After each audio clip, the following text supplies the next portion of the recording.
Wait 30 seconds. What? What? What? What?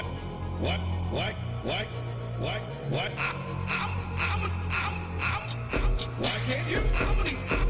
Why can't you? Why can't you? Why can't you? Why can't you? Why can't you? Why can't you? Why can't you? I did this. Why can't you? Hey, it's us. We're here. We did it. Made it. We did it. Whew. Yeah. No, Greg, it's not a slow news day. It's a slow news us. We're slow news dudes. The sleuds. The sleuds. Sometimes it takes us a few minutes to get going. I think we should t-shirt idea. Republicans or slunts.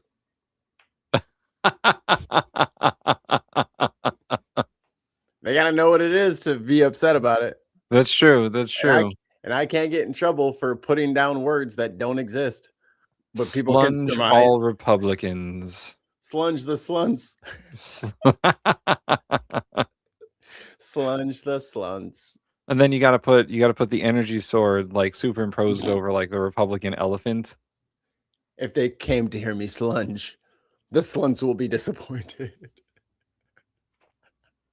Goddamn slunts.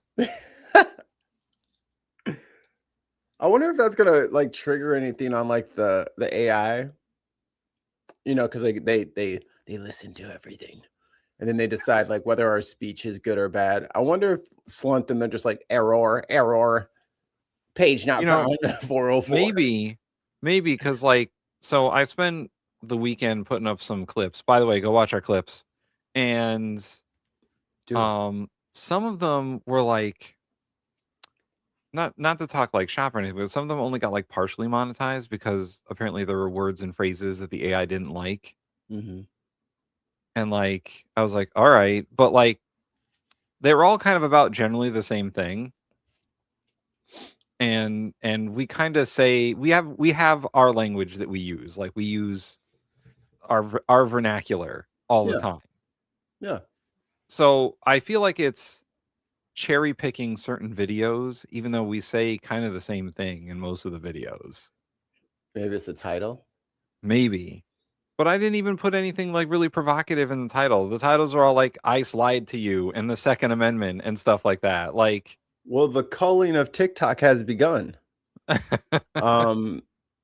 What's his face? That hawk guy, the guy with the mullet.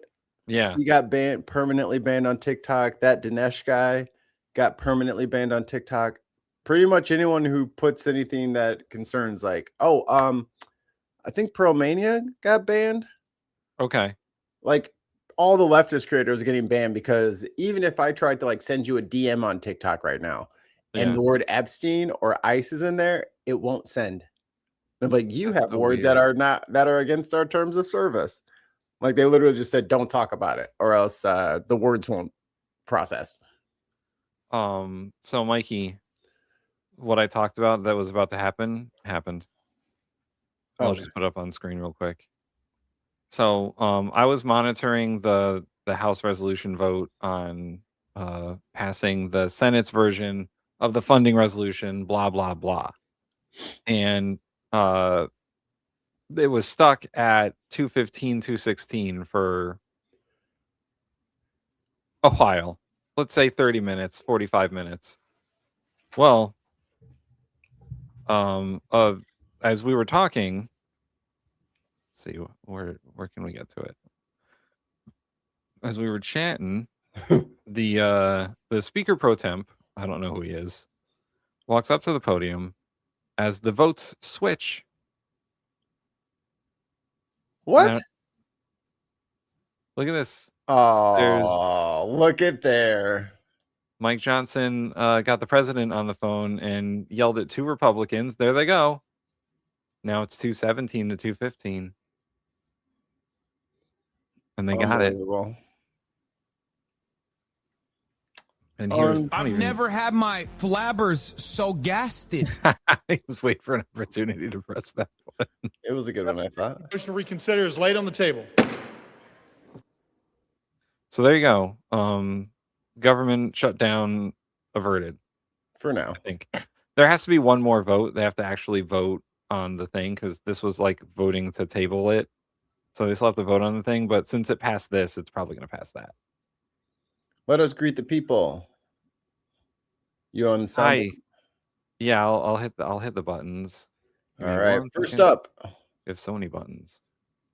All right. You should know this one. First up, we got Billy. Hold on. Holding on. Where the fuck is it? Oh my god, we have so many. We have a lot, dude. It's like over 30. Fettuccine, linguine, martini, bikini. I have no intent on slowing down. Chrissy. I'm talking to you. Sky Lost Missionary. Your data, dumbass. Dark Lord Greg. Diz. Take it from me. SG. Blah, blah, gay sex, blah, blah, Congress. Did I say Gina already? Gina. I'm full, but I can't pass up this great opportunity. Well, how much? All right, making sure there's nobody. Allie. I love Tesla. Muttley. I literally have no idea what the hell he's talking about. I literally almost said Muttley Von Sausages because he always says love and sausages. Pradeep. What's up, Pradeep? We'll do it live. Fuck it. I'll write it and we'll do it live. Oh, cool. Viewing from India. Hi to India. What time is it? Oh, let me see. I have a thing. I think that's like a full 12 hours, right? No, they're 5.5. It says 5 hours plus. They're 11 hours from me. 11 hours forward. So it is, damn, it's 12 hours forward from me. 1:30 in the morning. Damn. Middle of the night. Let's see, make sure I didn't miss anybody. Okay, I think that's everybody. So hello, everyone. We do a lot of interactions here. So comment, like, subscribe, give us a hello, give us a where you're watching or listening from, and why we're so and your top 5 reasons for why we're so handsome. Just go ahead and put that in the chat. And then also your top 5 reasons for why we're so wrong. Oh, Mikey, we have to record some comment content, man. The comments in our videos lately have been the mean comments. Great. We do need to do our answer in the comment section video again. Because it's like maybe we should do it monthly because it's hard to tell like when to do it because certain things get a lot more comments than others. Because most of our live streams get like 6 comments, and it's mostly like our UK peoples being like, "Yo, I missed it, but gave it a like." Yeah, Cool. but there've been a bunch lately, especially on the shorts, that are like, you guys don't know what you're talking about. They always want to argue with us, mad as hell, just arguing. It's like you didn't even read you don't even know what we're talking about. One person I put up we did a clip of Don Lemon getting arrested, and the dude was like, as soon as you said First Amendment, that's when I turned off. I was like, all right, guy, whatever. You don't believe in the First Amendment. I guess that's your problem, not mine. Freedom of speech, press, assembly, religion. Like there's 5 elements to the First Amendment. What am I? Speech, print, maybe? I don't know. No, it's freedom of speech, freedom from religion, freedom of the press. That's what it is. It's freedom from religion, freedom of press, right to assemble. Oh, redress government. Redress grievances. Yeah. Oh, boom, in your faces, little nerds. Think we don't know our civics? Clip that, motherfucker. Yeah, motherfucker. Bet y'all didn't know that there was 5 elements to the First Amendment. I bet I can name more amendments than you. Yeah, that's what we should have, an amendment fight. Y'all don't want to fight. Y'all don't want to fight us weirdo politics nerds on their knowledge of the Constitution. You want to talk shit with us on our show? You have to name an amendment that we randomly assign you. You have to describe what it is. Yeah, give me the 10th right now. Make it I want the 18th Amendment right now. What year? Isn't 18 lifting prohibition? I'm just guessing. I think so. 17 is direct election of senators, I believe. So it's right around that time. Mm-hmm. Okay. We've done this. Hey, to the moon. Here, I'll give them a... If you only knew how ridiculous that statement is, you wouldn't have said it. Yes. It's coming, Allie. It's coming. Oh, it's coming. Tim is very busy, and I have a 2-year-old. So we're going to figure out a workflow that works for us. It's coming. Maybe on a weekend day when one of us is like, hey, do you want to play video games? Nah, we probably shouldn't play video games. We should record this video. We should just do like a Street Fighter Civics dojo. Friday nights. Come get your ass whooped. All right, let's get this playlist cracking. Shall we? We shall. Where to begin? Wait, is it not? That's a problem. It's supposed to be. It's supposed to be at some point. I was.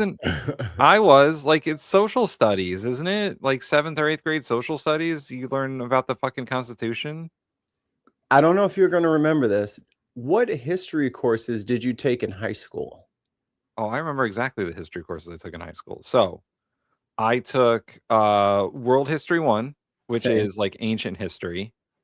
World History 2, same, which ended up being like the Roman Empire, basically. And then US History 1, which was from the Revolution up to the Civil War. And then US History 2, which was from Reconstruction all the way through, let's say, Vietnam, if we got that far. Right. And a civics course. I did take a civics course in high school. So that's the thing that's I feel is pretty across the board. And I don't know how a history teacher can reckon with this. Shouldn't that move up a little bit? Yeah, shouldn't that slide down a little? I mean, so all right, here's how old I'm going to date myself a little bit here. My US History 2 textbook, the last thing that happened, we never got to it, but the last thing that happened was the Gulf War. And that was 79, 91. 81? Oh, 91. 91. See, I'm just... and I was a senior in 2004. I was a senior in 06. So my question is, like, what year is it going to be that, like, 9/11... all this fucking weirdo Trump shit? Like, what year is that going to be in the textbooks? In 50 years? I don't know. It depends on like because they stopped in the 90s for us, and we were just barely out of the 90s. So when the fuck are they going to get to this stuff? I think the answer to that is complicated because certain states don't have the standards that other states do, and funding for education is not what it should be. So you mean gone? Textbooks, their life expectancy is longer than it used to be. Like, you use them for more years than you would have. Like, so they're probably more out of date. So maybe 15 years, 10, 15. It depends on if we get our shit together or not, I think. Otherwise, yeah, it's going to be a real problem. To the Moon says, my 22-year-old daughter told me it was never taught. It was taught to me, but I'm 44. You know what? I'm going to look up, see if I can. No. We can't get distracted because that was just a random question. No, but I'm going to look up a high school curriculum and see if it's in just one. But we'll continue while I do this. Okay. Let's start in Chicago. Why don't we? Damn it. The best city in the whole wide world. and you know it. That's why you're jealous. Yeah, you guys think you're great, but you make fun of our pizza because you know you got nothing else, baby. You got nothing, baby. I mean, you guys created CM Punk. That's all I'm saying. You're welcome. One executive order from Chicago's mayor is laying the groundwork for the state to prosecute federal immigration agents if they break the law. Uh-oh. This order is a step towards making sure that Chicago is prepared. On the heels of Mayor Brandon Johnson putting pen to paper, signing an executive order titled ICE on Notice, a whiplash of feedback. Organizations like the NAACP throwing their support behind it, while the union representing Chicago officers calls it a political bluster from City Hall. To be clear, the executive order does not direct CPD to arrest federal agents. The federal government will not hold these rogue actors accountable. Then Chicago will do everything in our power to bring these agents to justice. Uh-oh. I've never had my flabbers so gasted. Y'all gonna be in Cook County. You better fucking act right.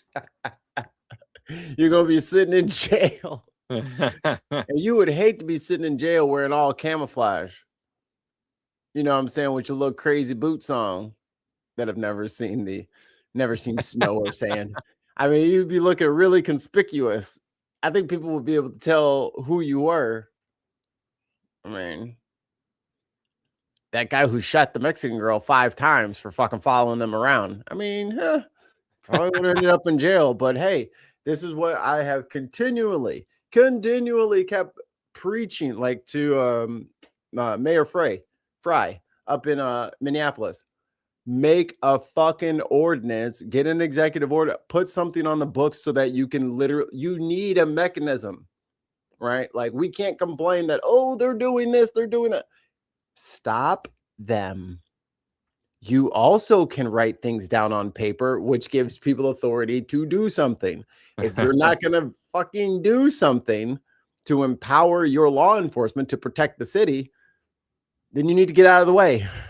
Sorry. Yeah, I like the fact that you curse on the TV all the time, but I need you to also write down some legislation to protect the people actually in real life. So I found a high school curriculum local to me, and under social studies, U.S. History 1, it says the first semester covers the founding of the United States and the American constitutional system. The study includes the organization and functioning of our government, state, local, national. So it sounds like the Constitution is taught in U.S. History 1. But we have amendments the last amendment was in the 90s. Yeah. So, you know what I mean? Like, I feel like we never you don't get to all the amendments because the history class stops and then there's shit that happens after that. So here's U.S. History 2. It's a continuation of U.S. History 1. It starts from 1865, so the end of the Civil War. Right. And it's supposed to go chronologically through the closing of the West, the Industrial Revolution, Reconstruction. Those are not in the correct order. Yeah, I was about to say, okay. And the Progressive Era, and Expansionist, World War I, World War II, and the Cold War, and the 90s. And it says at the end, and contemporary events. So maybe 9/11. 9/11 should be mentioned in a history textbook in 2026. It's 25 years ago. It still hasn't like, I feel like a lot of kids are kind of unaware. Well, they know that it was a terrorist attack, and then like they think like the memes and shit like that. But I don't think they ever got like a lesson about it. And there is, at least in this high school, there's an AP U.S. government and politics class, but that's like AP shit. Everybody should have to. How many amendments is there in the Constitution, Tim and Mikey? We're being quizzed. 27. 20. Damn.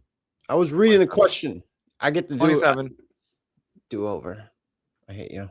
Last amendment was passed in 1991. Johnson alleges recent shootings in Chicago and Minneapolis show a pattern where federal agencies have operated with inadequate oversight, limited transparency, and near total isolation from a meaningful review.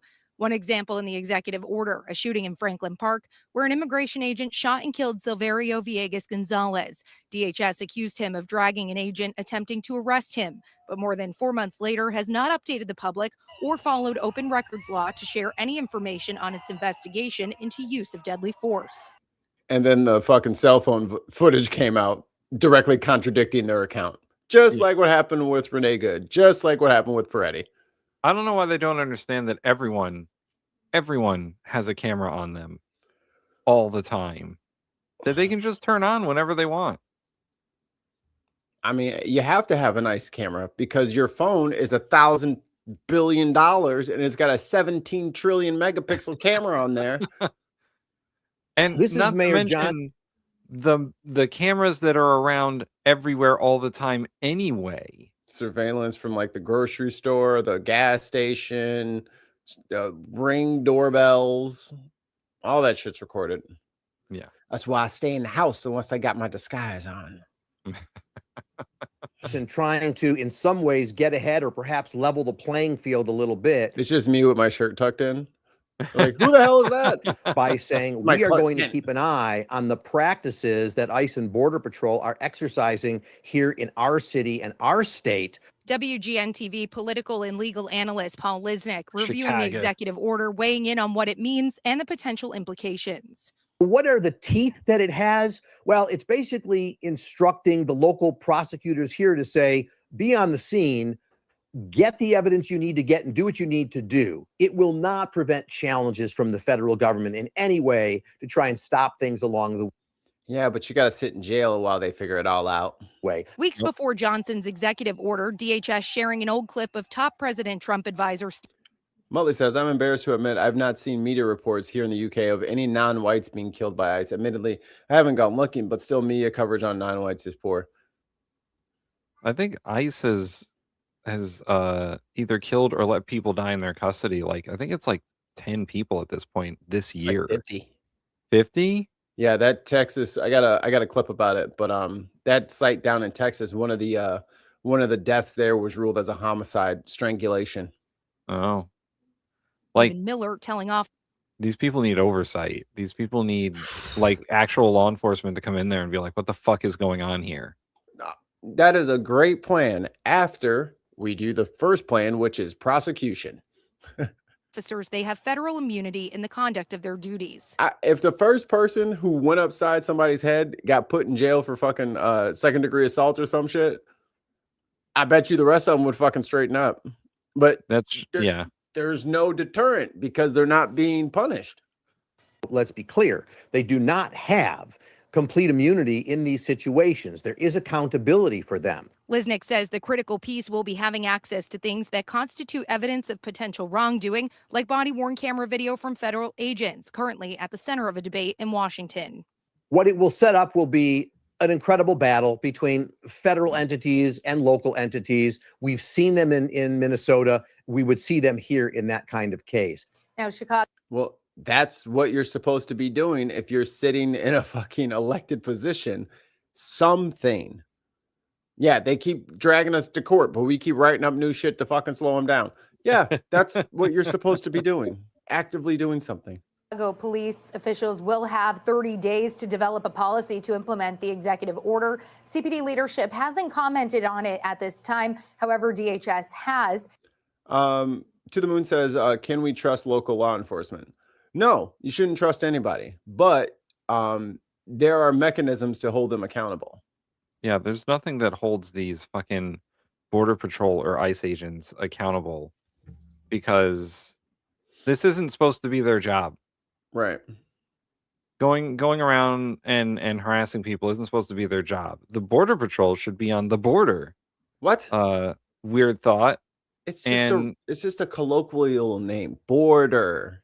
And immigration enforcement. Yeah, right. Well, I mean the northern border with Canada, right? All those Canadians coming through.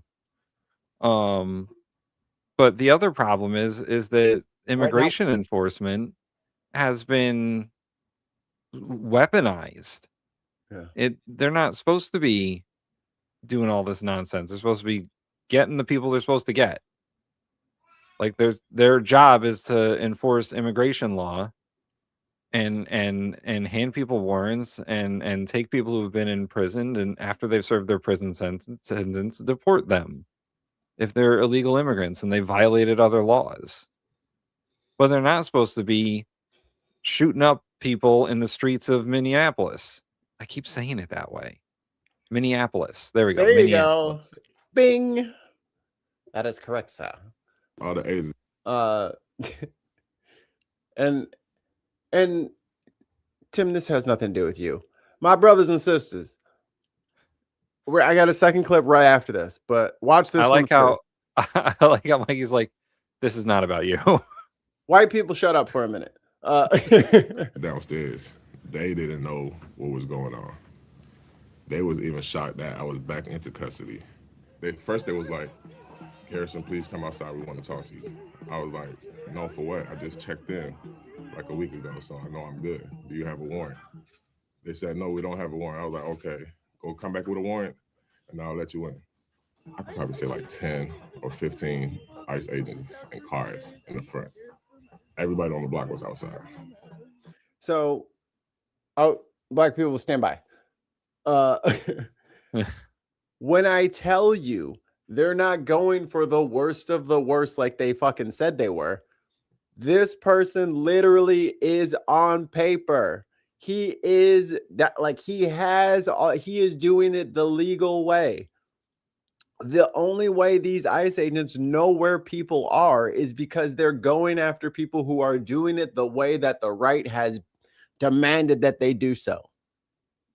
It goes on.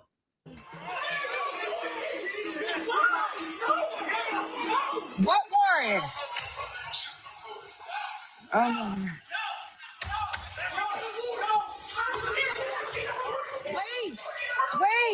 Wait. Oh, I see someone over the threshold. Wait. Just saying. Wait. I guess I should have read that stuff. Let me go back. Oh, I'm sorry. The agent smashed open the door with a battering ram. Gibson's wife, Tayana Brown, said the agents did not show her a warrant until after they put Gibson in handcuffs. The warrant was not signed by a federal judge, which is required under the Constitution, Fourth Amendment, to enter a person's home without their consent. Again, these administrative warrants where the agents are writing their own warrants based on whatever they feel like. Wait. Gibson was taken to the Whipple Federal Building near MSP Airport, where the ICE agents are weird, man. They took trophy pictures with their personal phones. One stood by me on the right side of me, one stood on the left side of me, and they went like thumbs up and took pictures with their personal phones. And I wasn't the only one they did that to. Professional? Me thinks not. They did that to everybody, and then took me in the building to booking, pat me down, then cut the bracelet off. They the ankle monitor actually called his cell phone, and I answered, and she's like, "Where's Garrison?" And I'm like, "Huh?" She's like, "Where's Garrison? He doesn't have his ankle monitor on. Where is he?" And I was like, "You took him." Again, motherfuckers are already doing what you asked them to do, and these goons are not plugged into the system of governing. They're just rogue agents. I don't know how much more clear I can make it. He's literally got an ankle bracelet on. He just got out of his fucking court thing a week ago, and they're showing up at his house with a bullshit warrant to come fucking get him. Yeah. Hello? Mikey, we keep saying the Fourth Amendment. I just want to bring it up real quick here. I was trying to help. I was trying to help. I realized that you were trying to help. So this is the text of the Fourth Amendment of the U.S. Constitution. The right of the people to be secure in their persons. People, by the way, the word people, not citizens, people. Persons. Their persons, houses, papers, and effects against unreasonable search and seizures shall not be violated. No warrants shall issue, but upon probable cause supported by oath or affirmation, and particularly describing the place to be searched and the persons and things to be seized. That's what we mean by like these administrative warrants don't fucking mean anything. There's no oath or affirmation by a judge. They're not very particular in the persons or things to be seized. And they are violating the person's right to be secure. Coming into someone's house and then arresting them and then showing a warrant is illegal under the Fourth Amendment. You need to show the warrant before you enter the house, and it has to be a real warrant, not some bullshit that the fucking DHS made up. But I got this booklet, you see, and I can just sign my name on the bottom, and then after I arrest him and take his ID, then I'll write his name in on the rest of the warrant, you see. Like, for all the MAGA folk out there who think this is totally fine, they're taking away your rights too. Your Fourth Amendment rights are being violated when their Fourth Amendment rights are being violated. They don't care. It's not going to stop with illegal immigrants.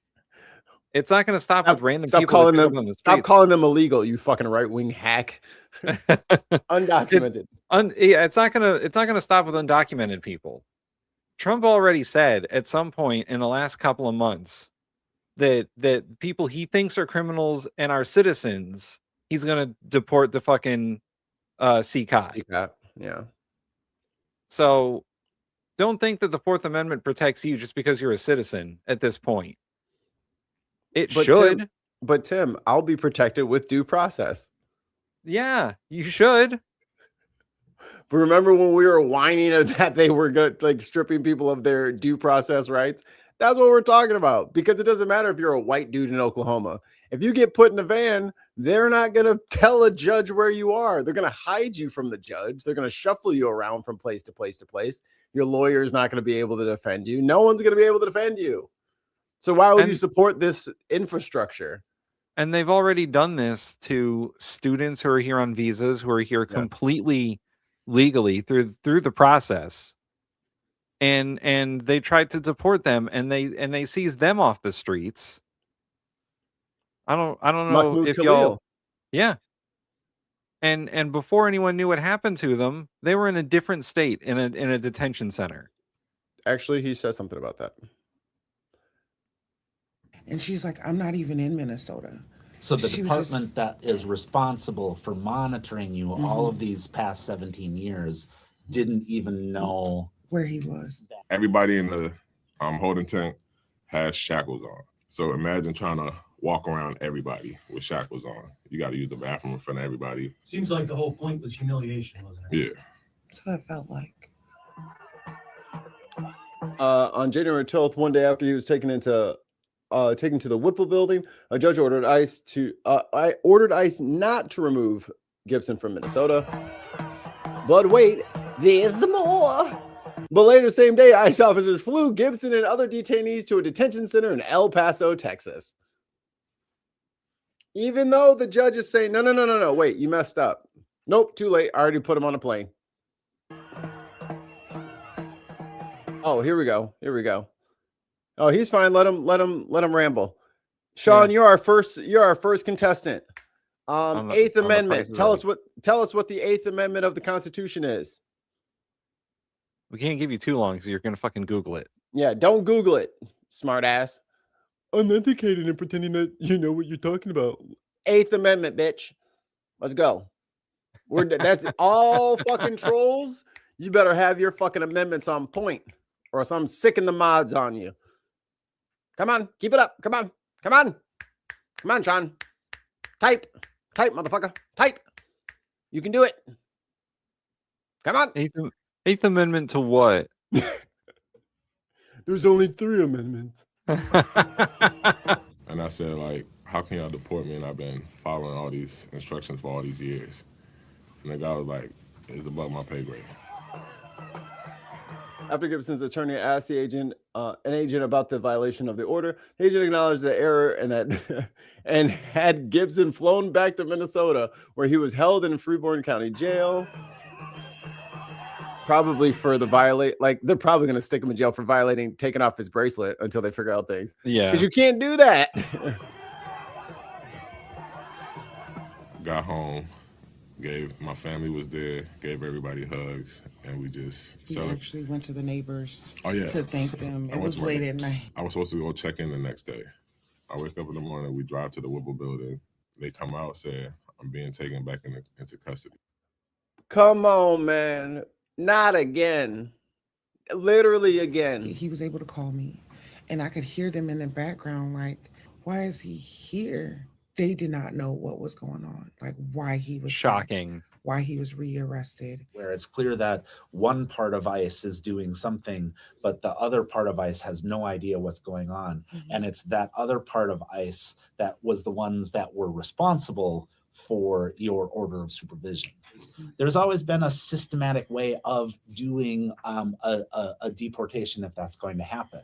And it just seems that there's no systems here. Somebody said we have to make we have to make a symbol of Mr. Gibson, and so just do whatever it does, whatever it takes to do it. There was no systematic order of how things normally happen. Yeah, motherfuckers, what's up? Pop quizzes scare away the trolls every time. In the right process. I have to. Okay. So even after that, he flew to fucking Texas and flown back. He's like, all right, let me go check in like I'm supposed to. They tried to send him again. They don't know what they're doing, y'all. So if someone who's literally in the system trying to follow all the steps that the court is telling him to go through continually keeps getting detained, there's no one driving the car, brother. The train, there's no engineer, no conductor. That bitch is just going full steam ahead. No one's in control. No one's in control. No one's in control. All they know is how to detain people and send them somewhere else. And shoot them. Let's go to Right Mr. now we're gonna Kornacki. Got some Holy Toledo action in here. Turn to Texas, where a major upset in a state. Oh, actually, I'm going to be very rude for a second. I just remembered something I don't want to forget. I have to send my wife a video. I feed the birds in the backyard with like the little seeds and stuff. It's very, The robots, you mean? Yes, the cameras. And they're very pretty against the snow, and it's very peaceful for our home. There was a squirrel on our sliding like screen door. Like the cat and dog were like, he must die. And so I got to send those pictures to my wife. So I will be on my phone, but Senate race is rattling Republicans nationwide and driving Democratic optimism ahead of this year's midterms. Democrat Taylor Remen won a state special election Saturday, beating Republican Leah Wamensgans by 15 points, flipping a district President Trump won by 17 points in 2024. Remen telling reporters after that this race wasn't I'm gonna about send it to you, party. Tim. This isn't red versus blue. This is right versus wrong. This is about public school funding. This is about helping working folks. This is about lowering costs. This is about everyday working folks. So that's what I think this is about. Joining me now to break it all down at the big board is NBC's chief data analyst. Steve. Well. Look who showed his pretty little face. Yeah, that Harry Hinton was fucking pissing. He's like, why is this guy all in my fucking, this is my lane. The charts and graphs is my lane. So he had to assert dominance. You know, he got to pee on the MS Now tree. Kornacki, Steve, we don't normally drag the big board out for a legislative race on the state level. Yeah, but this fucking Harry Hinton's different. Democrats outperformed in this election.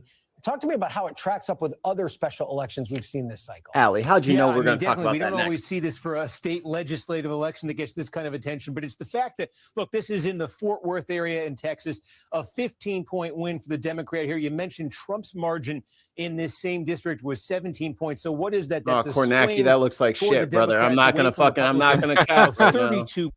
That doesn't look, I mean, the other guy's very good script on the fucking screen. I'm just saying. I know you're the OG, but I'm just saying. Points relative to the 2024 presidential election result in this district. That is broadly consistent with what we have been seeing. These are congressional. All right, this is the shit I like to see. Okay, hold on. Let me move this out the way. Okay. I mean, his arm is right. Special elections now. Can you just that have take a taken step place to since the Trump fuck? came Thank back. you. There we go. Thank you. Okay. Oh, Jesus Christ. Oh, he's bleeding support. That is crazy. For Florida to drop fucking, what is that, 20 points? Yeah. On average there? Jeesh. If you're a Republican and you don't hold your district by more than 15 points, you're in real trouble.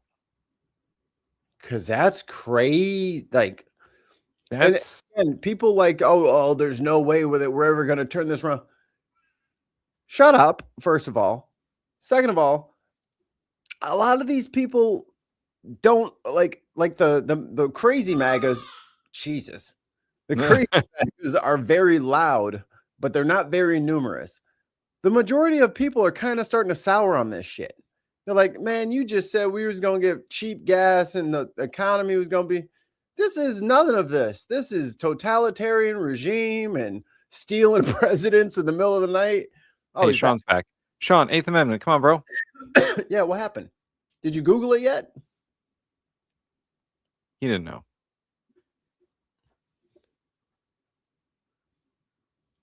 Yeah, I said it.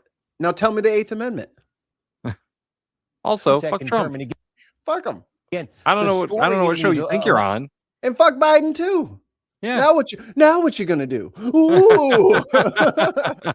Got you now. We'll make fun of people who support the administration and who don't support the administration. Fuck Don Lemon, but you also shouldn't fucking lock him up for going into the church. Has been that Democrats have been overperforming relative to 2024. For example, April of last year in Florida in this district, it had. The best thing that helped the fucking Democrats' chances is not being in front of a camera. Yeah. Yeah. Been a district that Trump won by 37 points in 2024. In the special election for Congress last year, Republicans won it, but only by 15. So it was a shift there of 22 points toward the Democrats away from the Republicans. That's rough, man. That's not good. And when you start to have this seesaw teetering effect, every district is up for grabs, because if it can go 22, it could go 32. Yeah. It could go, and you know what I mean? And midterm elections are not historically good for the party that's in power. Like almost every time the party that's in power loses seats or loses control of Congress or whatever it is. Like it happened to Bush, it happened to Obama, it happened to Biden, it happened to Trump the first time. It's going to happen to Trump this time. Yeah, there you go. You're in the wrong show. You reminded me. Yeah, while you think we're bootlicking, we're precisely as you're talking at this moment. We have an answer. Oh, good Google. Against abuse of power. Wow. Let me Google it and make sure it's not. That? How about say, let me Google it and see if that's the exact first result that comes up. Man, this one should be easy. It's a specific kind of abuse of power, by the way. Let's see if you Googled it. Oh my God. Here, I'll read exactly from Google, Sean. The 8th Amendment of the U.S. Constitution ratified in 17 as part of the Bill of Rights, safeguards individuals against abuses of power by the government. So you just deleted a couple of words. Sean, you get partial credit. Eighth Amendment, excessive bail, excessive fines, and unusual cruelty or punishment. Come on. Cruel and unusual punishment, brother. They can't torture you while you're incarcerated. You're welcome. And in each one of these, you see a shift here. The smallest end, in fact, was that Tennessee special election at the end of last year. It was a shift towards the Democrats of 13 thought that lady was points. going to win, And too, again, in Tennessee. at the larger edge here, you see 22 points. Oh, I think we covered her on Unboxed. There's a young lady, I think it's coming up Thursday. Yeah, I found her between shows or whatever. But we're going to cover her on Thursday, running for Tennessee 1, I think, right there in Nashville. That I just showed you. So that's been the range we've been seeing in House elections. This one's a little bit more dramatic in Texas, which may have to do. There's some turnout variables. Bro, you were quoting Google. Get over yourself. Right. Consistent with the quoting the whole thing. Like, you didn't know what it was. You had to look it up. That was the point. The Eighth Amendment is like 2 sentences. You could have. Atmosphere, I think, that we've been seeing for a while now, certainly in Virginia and New Jersey, those election results, too, of trouble for Republicans and opportunity for Democrats this year. Okay, Steve Kornacki, we Right, since you didn't know what it was anyway. appreciate that. We thank you for... All right, let's see. We had another one.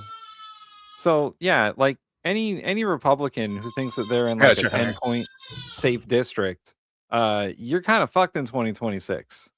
You're going to be in real trouble. Here, I got something to put out there while Mikey's doing whatever he's doing. Hey, it's U.S. Attorney for the District of Columbia, Jeanine Pirro, threatening to arrest anyone who has a gun in the district. In remarks on Fox News that could deepen a growing rift between gun owners and the Trump administration, Ms. Pirro, who is the U.S. Attorney for the District of Columbia, declared that if anyone brings a gun into the district, mark my words, you're going to jail. I don't care if you have a license in any other district, and I don't care if you're a law-abiding gun owner somewhere else. Her remarks prompted swift pushback from Republican Party's pro-Second Amendment wing, which was thrown into a cyclone of confusion and frustration after comments from the president and some of the administration after the Alex Purdy, a licensed gun owner, was shot by immigration agents last month. This is a direct quote from the president. I don't like that he had a gun. I don't like that he had 2 fully loaded magazines. That's a lot of bad stuff. Ms. Pirro's remarks caught the attention of several Republican lawmakers, including Representative Greg Stube of Florida, a U.S. Army veteran who said on social media that he travels into Washington from his home district every week with a firearm, and I have a license to carry in Florida and D.C. as well. And I will continue to carry and protect myself and others. Come and take it. So, you know, the administration is continuing to reduce your rights, your Second Amendment rights there. So who knows what they'll come after next? They're already going after the First Amendment, the Second Amendment, the 10th Amendment, the Fourth Amendment, probably the Fifth Amendment. You know, they don't like the 14th Amendment. I'm sure they don't like the 17th Amendment. And really what? Anything else? Look at this guy. He was unhinged, destroying government property. He wasn't unhinged.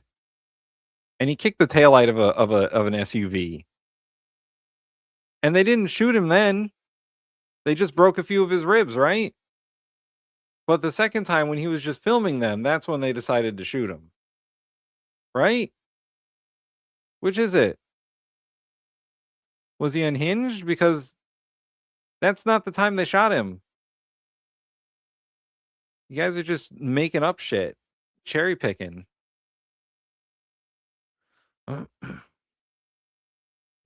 Let's see. I guess I got to take control of the old playlist here. Y'all are just... Y'all forget your history. Right? Hold on, I gotta bring up the playlist. I don't know where Mikey's at on all this. What video is he playing?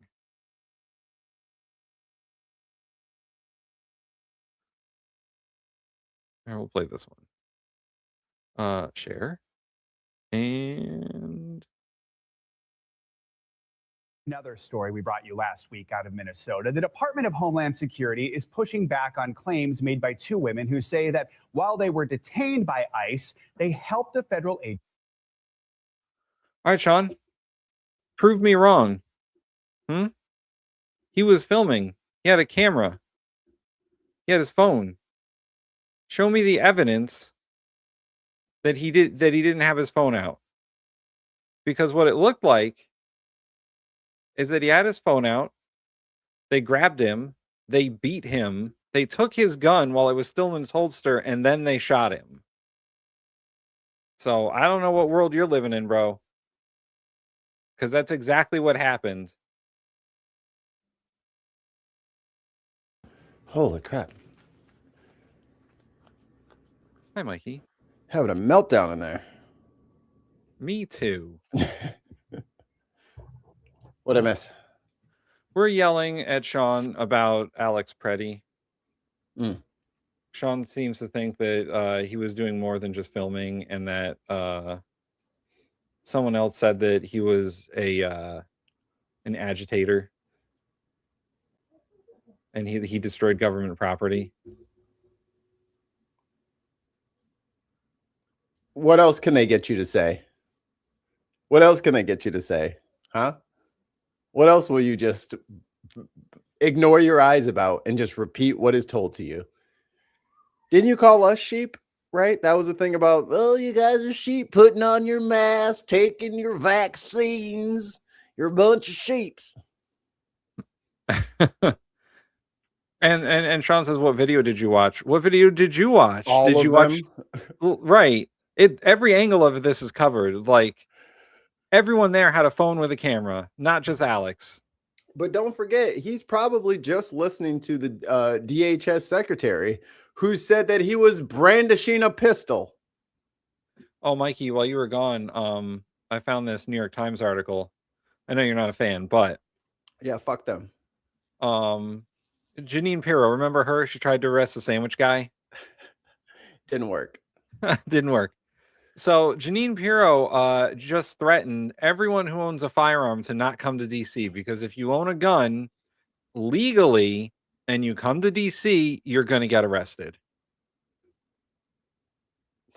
She said, and I quote, if anyone brings a gun into the district, mark my words, you're going to jail. I don't care if you have a license and in another district. I don't care if you're a law-abiding gun owner somewhere else. You're going to get arrested for owning a gun in Washington, D.C. Let's do a quick Google.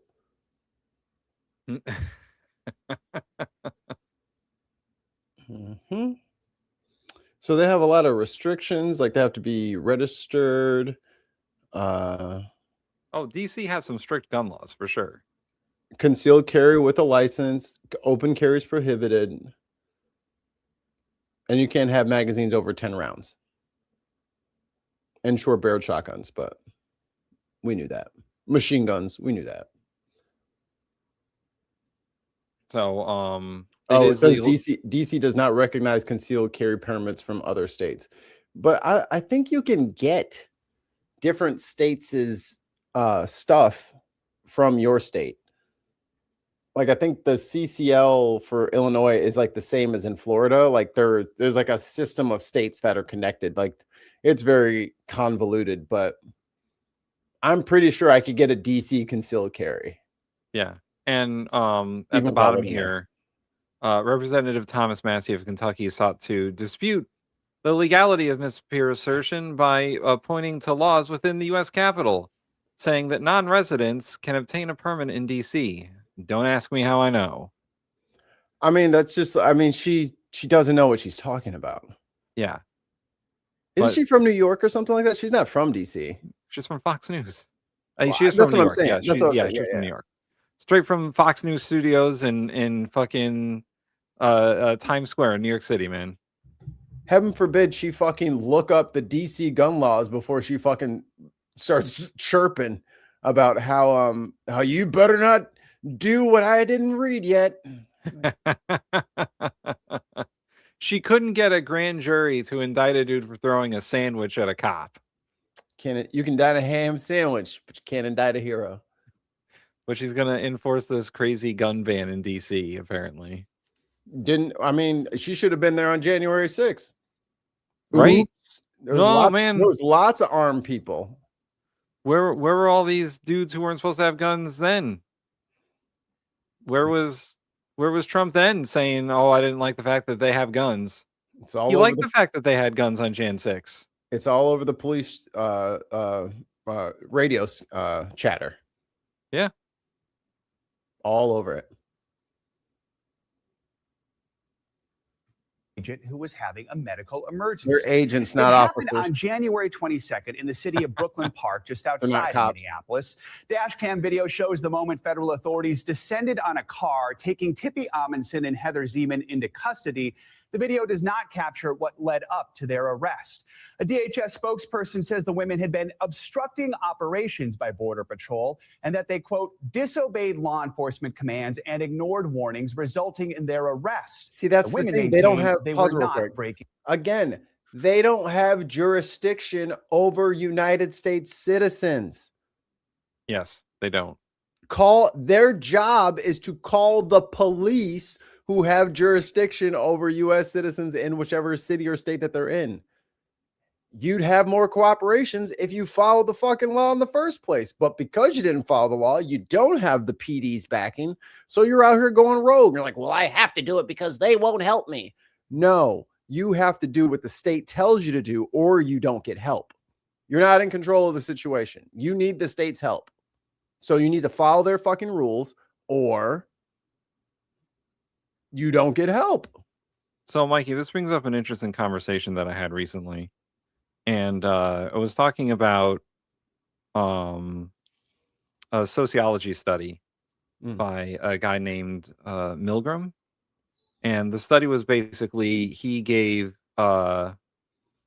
was testing people's ability to do bad things when they have power. The prison experiment. Different than the prison experiment, but same concept. Okay. He basically put a person in a room with what he told them was an electric shock generator. And he had them shock someone that was in a different room. You could see them through a window answering questions wrong. So if they answered a question wrong, you gave them a shock. And if they answered another question wrong, you give them a bigger shock. And so 11. The experiment was basically, would they go to a lethal shock at some point? And the experiment, the person who was answering the questions was a plant. They were answering the questions wrong on purpose. Right. And there was a second person in the room who was supposed to be like an assistant who, if the person didn't want the shock, the person who was answering the questions wrong, they would be like, well, you have to continue the experiment. And then they would get more aggressive with it every time a person was like, I'm not doing this anymore. To the point where they're like, you have to do this. You have to continue the experiment or else. And the experiment found that 2/3 of people would administer a lethal shock if given the ability and power to. And 1/3 of people would refuse to do it. But this experiment was based on the Nazi trials. And the Nazis saying, well, I was only following orders. I just followed orders, which doesn't fly in America, by the way. No, it doesn't. We don't believe in that shit. So, but all these people, I mean, I pose the question, what are our future selves and future generations going to think, like even 5-10 years down the road, when all this is transpired and over with, and these ICE agents are on trial for the crimes they've committed? Thousands of them. And are the judges going to hear, and I was just following Kristi Noem's order defense? Well, prosecutors have case law to point to. Again, we don't do that shit here. We don't give a shit.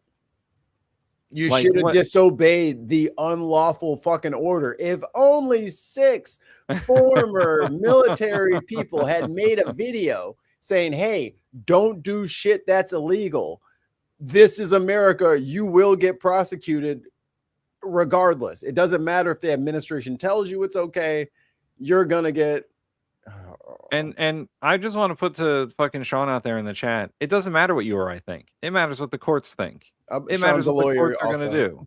Yeah, I'm sure Sean's a lawyer. Attorney Sean. Didn't even know the 8th Amendment. But that's what's going to happen, right? Like when all this washes out eventually, hopefully, there's going to be trials. There's going to be a whole prosecution of these people. Even if Trump stays in for 10 years, he's going to die eventually. You know what I mean? He's not going to live for 1,000 years. So this will come to an end. And when it does, these motherfuckers are really, really fucked. There is everyone is going to prosecute them. As soon as they get indicted, they're fucked. Oh, ICE agent, bye-bye. They don't you're going to see that you're going to know what a biased criminal justice system feels like. Trust me, I'm black. I know. You're going to know because it's not going to matter what you say or do. Because guess what? You're not going to be able to fucking go back to Oklahoma and stand trial. You got to come back to Chicago. You got to go back to Minneapolis. Right. A jury of your peers who you are terrorizing right now, assuming that you will not be standing in front of them with a suit on with your big red eyes crying and shit. Like with your little hair slicked to the side, trying to look fucking professional. It's not going to matter at that point, brother. Well, and think about it this way. It doesn't even matter what Trump says or does. He's immune. The Supreme Court said he's immune. While he's president, everything he does is perfectly fine and legal because the Supreme Court thinks he's a special boy. The rest of them, everyone but Trump, is in for a world of hurt. They're in for a world of problems, legal and otherwise, because the American people are not going to stand for it anymore. And the justice system certainly won't stand for it when all this washes out. Broke my ass. Because the courts have already started putting the wheels in motion to stop this shit. And the justice system is clogged up and slow. The courts are clogged up and slow, but eventually they're going to get to it. And not everyone has billions of dollars to fucking delay every trial. Certainly not these ICE agents. That $50,000 bonus they got is going straight to legal costs. No, man, look at this. I'm going to be making this much money this year. You better get paid up front. You better be on salary. So I'm telling you right now, I would never work for this administration in any capacity. This motherfucker don't pay bills. I hope you get them bonuses and everything else, because I'm telling you, these motherfuckers will cheapskate your ass. They still owe fucking people for rallies. For the election. They never paid the bill. They just left. $500,000 for rallies that they, police costs, venue costs, all the permits. They're having special session meetings for the city council because they got all this overtime to pay, and the administration just won't answer the phone. And y'all think y'all getting bonuses? Oh, mijo. Oh, why? Where are we at on the list? We got another one? I think I was a quarter way through this video. I'll put it back up. I just wanted to chat for a second about people saying that I was only following orders and how that's not a legal defense. It's not going to save you. The law. Now, what happened next is what's getting so much attention. Amundsen and Zeman joined us last week here on Morning News Now. They told us they were handcuffed in the back of an SUV en route to a federal detention center with 3 federal agents in the vehicle. Then one agent started to have what they believed to be a seizure. We saw him. I saw him start to lean back, and then he said out loud, well, not really loud, very softly, that he was not feeling very well. And then his arms started to shake. So I quickly asked them to pull over, uncuff me, and let me help him, because we could hear his tongue and the fluids in his mouth begin to sound like they were going to be aspirated into his body. And I was worried that he was going to stop breathing. I knew from minimal training that I have on being on the emergency response team when I was a kindergarten teacher, that I needed to get him into the recovery position, keep him warm. Saved by a teacher. Teachers are the best, man. Literally the best. I don't know why we pay them pennies, but this lady was a teacher and she's got medical training and she saved this dude's life probably. Damn. She needs the $50,000 bonus. Hold on. Tim. Did you say this already? I didn't I didn't address it, no. All right. Sean says, and yes, I know the 8th and all the others because I fought for them. What have you done? Okay. What do you mean you fought for them? Like in an actual, real way. What do you think that means? Because for you to try to flex your service in my face as a way of saying it preserved rights whilst defending the person who is literally wiping his fucking swamp ass with the Constitution every fucking morning. Every morning he wipes his ass with the Constitution that you fought for, and you're giving me shit. Are you kidding me right now? He's closing fucking VAs. He's cutting all the fucking money. And you're mad at me? So am I an easier target than the president? Is that what that is? You don't want to address your internal biases, so you're just going to lash out at people on the internet? Is that what that is? We're too mean for him, I think. We're too mean. Fucking Trump's way meaner than I am. So you can have an opinion, but if I state mine, I'm pretending to be a lawyer. I'm making stuff up. Okay, you're right. You win. Good job. You beat me. I'll pull up another fucking 10 stories about VA hospitals closing and fucking hotlines for suicide prevention being shut down because all the funding's gone. Or and people not getting their Social Security checks because the government made it too hard to file for them. I mean, but I'm the one that's besmirching your service, right? I am more on your side than you are. Yeah, laugh it up, fuzzball. People not getting food stamps because the requirements are too difficult. All the homeless vets fucking sitting out there on the fucking stoop. We're saying give them money. Your guy's saying fuck them, and we're the bad guys, and you're the good guy. Okay. And by the way, the VA has been fucked for how many decades? Right? The VA has been fucked since, I don't know, Clinton, Bush. I remember stories about the VA was unable to digitize their records, so they had buildings that were literally falling apart because they had so many records and they couldn't digitize them because it cost too much money and the VA didn't have any support. And like, you're bitching at us when the president doesn't give a fuck. He just sued his own government for $10 billion. $10 billion of your tax money. He just wants your money and everyone else's at his expense. Driftless Island says, have you taken a constitutional law class, Sean? I have a Purple Heart and fought for billionaires in Iraq.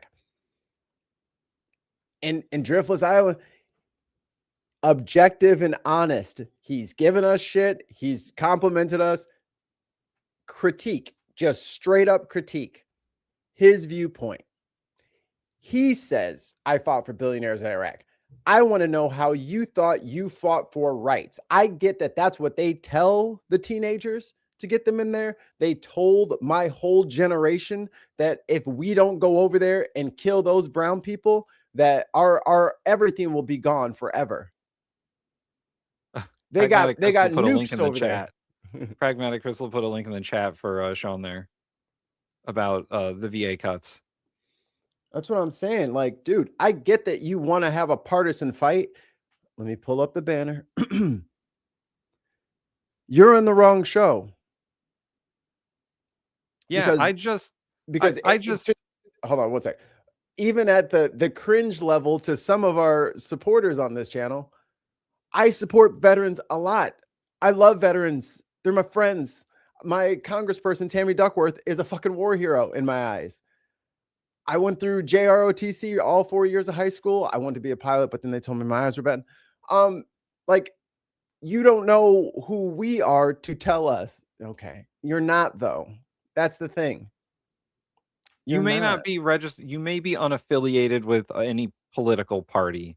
However, you're a Trump simp. I don't know how else to put that.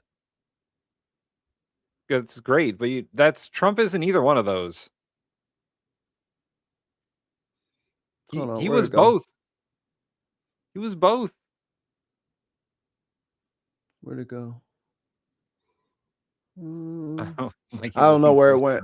I don't know. No. It was something he said. He said something like, "Yeah, but you guys just blame Trump for everything." It's like, see, that's the thing. Even if he's a centrist and you're in the middle of everything, this is how you get fucking played for the fucking fool, because there is no fucking fence to sit on this. Well, I was about to say that I just referenced that every president since Clinton has failed the VA. Yeah. And I listed a story about how the VA, I think this was like 10, 12 years ago. So it definitely wasn't Trump.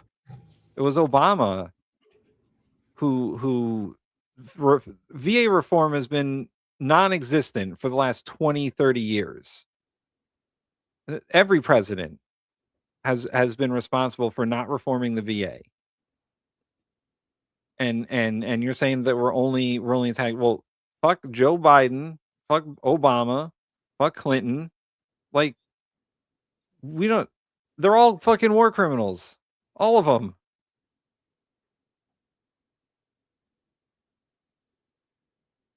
But you want to claim that you're independent. If you're so independent, then why are you carrying water for Trump? Again, I'm not on his side. You got his jersey on. You got the pom-poms waving. Could have fooled me. Right. If you're independent, then what the fuck? I guess. You're an independent transphobe. Look up gender dysphoria, just like you had to look up the 8th Amendment, and then get back to us. Because you are being tricked. I have no stake in whether or not your service meant anything to the country. I'm just a person in the country. So it is your past that you're trying to justify through the things that you see around you. You're trying to make a reckoning with your past and projecting that onto us. That's your life, bro, not ours. We're completely outside of your bubble and sphere of influence. That's why you're hearing things that you're not comfortable with and that you're not used to hearing. You've walked out of your bubble. Welcome. This is what everybody else is saying. Not left, not right, definitely not fucking center. Like, we're not apologists for fucking anybody. We stand up for the people, period. We shitted on Biden, we shit on Obama, and we're shitting on Trump for the second time. And we're about to shit on Chuck Schumer. So, like, stay tuned for more shit. Let's watch a few more minutes in this, then we'll yell at Chuck Schumer. Oh my God, tons. God damn it. Tons trying to get us on lists. Him calm. So they Shit did that. it They pulled over, Shit they it uncuffed me, let me run around the vehicle. They began to uncuff Heather. And then I got to his side and I told him that he was going to be okay. I had to move his service weapon from his hip to the front of his body to be able to get him into the recovery position. And then I just held his head up so that he could have a clear airway. I spoke to him and I asked him his name. I told him that he was going to be safe and that I was going to stay there until EMS arrived. Late last week, 3 days after NBC News reached out, the Department of Homeland Security responded with a statement offering a different account of what happened. A DHS spokesperson said, quote, while driving back for processing, one of the agents in the vehicle began to feel unwell and experienced a medical. So I put a link in a chat. It's really, really, really long, but that is sale for epilepsy. They have a checklist of what you can try to do to help people if they're having a seizure in the moment. Didn't really tell you guys this, but little Stinky Butt had a few seizures a couple of months ago. So I have refreshed myself on all of this. So you guys should probably refresh if you haven't already. Or if you didn't know already. Go on. Okay. Emergency. These two women lied to law enforcement, stating they were nurses when they were not, and they remained secured in the vehicle. Agents immediately pulled over to render assistance and called 911 for medical support. The fire department and EMS arrived on scene within minutes, and the agent was treated. Why do they gotta lie about that? What's the point of lying about that? Run it back. Maybe we misunderstood.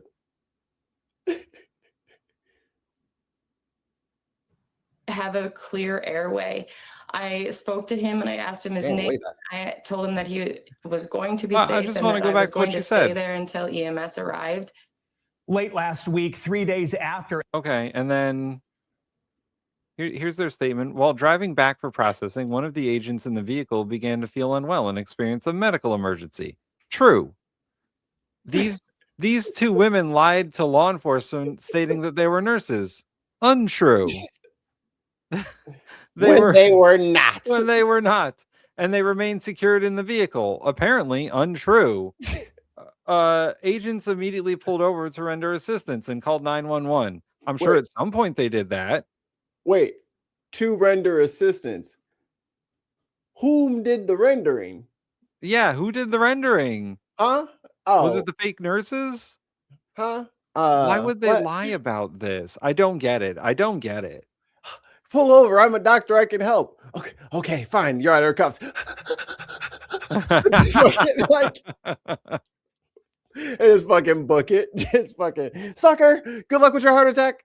Maybe an aspirin. I don't know. Like all she said is that I saw that he was having a seizure, and I asked him to pull over and said that I could help him. She didn't say that she said that she was a nurse.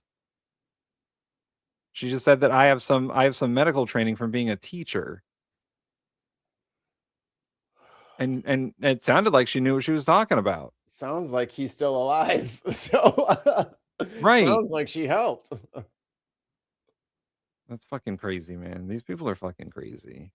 All right. Time to yell at Chuck Schumer. We will find out if Chuck Schumer manages to successfully fund, at least temporarily, the DHS. If they remember, Chuck Schumer is on Operation Make Sure No One Knows Democrats Exist by doing nothing and assuming that nobody notices. I wasn't here on Friday. I had a rant primed for that. See, here's the thing: is like, it's not just us making fun of Chuck Schumer. This is Sam Cedar who's also making fun of Chuck Schumer. Like, he agrees with us. And a little bit of transparency. I have not seen this, but I know Sam's Chuck Schumer impression is better than mine, and I'm here for it. I know he's gonna get the glasses down. He's gonna get right up in the I can't. It's a treat for me because Chuck Schumer is such a fucking weenie, dude. He is the biggest fucking weenie out there, brother. I can't imagine a worse majority leader for the Democrats. I really can't. You can pick any senator in the Democratic caucus right now, and they would be better than Chuck Schumer. Sinema might have been similar, or Fetterman. Fetterman would be worse. Fetterman, well, I don't know. It depends on if lightning hits him or something. I don't know. Right. Which, so, with the exception of Fetterman, any Democrat would be a better choice for majority leader than fucking Chuck Schumer. But you guys discussed the fact that Schumer is completely giving away all the leverage here, and also again, I mean, for the millionth time. I'm sure you did. Okay, but did you? The part that bothered me the most, I'm not sure if you touched on it. The fact that he's giving them 2 weeks, it benefits the Republicans so disproportionately because the outrage about the killings of Renee Good and Preddy are going to be more in the rear view mirror. Of course. No, it is a cool down period. And if they need another 2 week pause real quick. But so what you're discounting, it may not cool down all the way because Preddy just got ruled a homicide this morning. Yeah. So it's not a self-defense, it is a homicide. Funny that the two agents are brown. I told y'all thought y'all was safe. Now they're like, you know what? It is time for some transparency. Get under that bus. Get under that bus. Get under that bus. I need traction to get out of the snow in Minnesota. Get under that bus. Is that he swore. And did you hear this? Oh, no, I didn't. Okay. This is what you're discounting. No Matt, will you, if you would, how do we not have this hanging on The Office? Because it was on his Instagram. No, guys, that shit just Oh, his pisses me off, Instagram. man. Must be popping over there. In between thirst traps, he's caving to the Republicans. Like that's what I knew Instagram was no good, when all the politicians are on Instagram. And it's like, God. Like when the Nazis took over Twitter. Never had my flabber so gasted. What are these other ones? Quiet in the chambers, please. Yeah. Quiet in the chambers. Okay. I'll rename that one. Hit the video there, bud. The Republicans. Listen to how okay, angry he is. And I did that's not. why he's Yeah, only I will see giving it on the 2 news. weeks. Only 2 weeks. Stephen Miller are fucking liars. Any administration that Did you see? Did you see? Can we play back what Emma just like went reeled. She like reeled back when she heard that. That's how strong. and Stephen Miller It was are to prevent- fucking liars. Ugh. Any administration. Absolute leadership. To prevent myself from retching. Honestly, I get a chill. All right, scoot up a little bit here. Okay.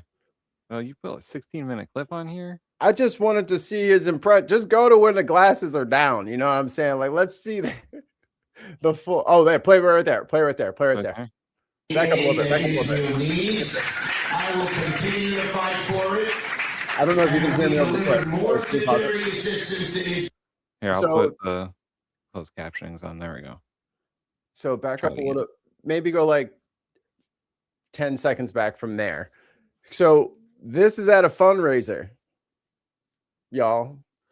Let's hear what our Senate minority leader is concerned about. And here is Chuck Schumer, very excited that he's been able to get things done. Fight for aid to Israel, all the aid that Israel needs. I will continue to fight for it. And we delivered more security assistance to Israel, our ally, under my leadership than ever before. We will keep doing that, everybody. It is so important to give Israel what it needs. Wait. Yeah, I'm sorry. Did we start at the beginning there? Yeah. What happened? Okay. Let's Good. start- Start. looks like there's a cut there. But Okay, this is Jacob Kornblue. It is so important to give Israel what it needs and to protect itself from the many in that difficult region who want to wipe Israel off the face of the map. Okay, can you pause it real quick? We have to do everything. Israel has a couple of $1 billion a year economy. Yeah, and you know, like 12 million people. The biggest fucking military in the area. What the fuck do they need our money for? But they do get universal health care, free K through 12, free college. Like, I'm sorry, are we just footing the bill for that? And we have to pay for all of their munitions. Like, y'all are tripping. It is dire straits in America right now. I don't know America First bullshit, but I'm not gonna fucking just go float them money, and they got nicer shit than we got. Right. Can I get some motherfucking universal health care? Can I go to the junior college and get an astronomy course for free? Like, what the fuck? It was laughable to give us money for student loan forgiveness. That's unconstitutional to spend money on people who are part of the economy. Damn. All right, fine. I guess we're on our own. But these people get free college.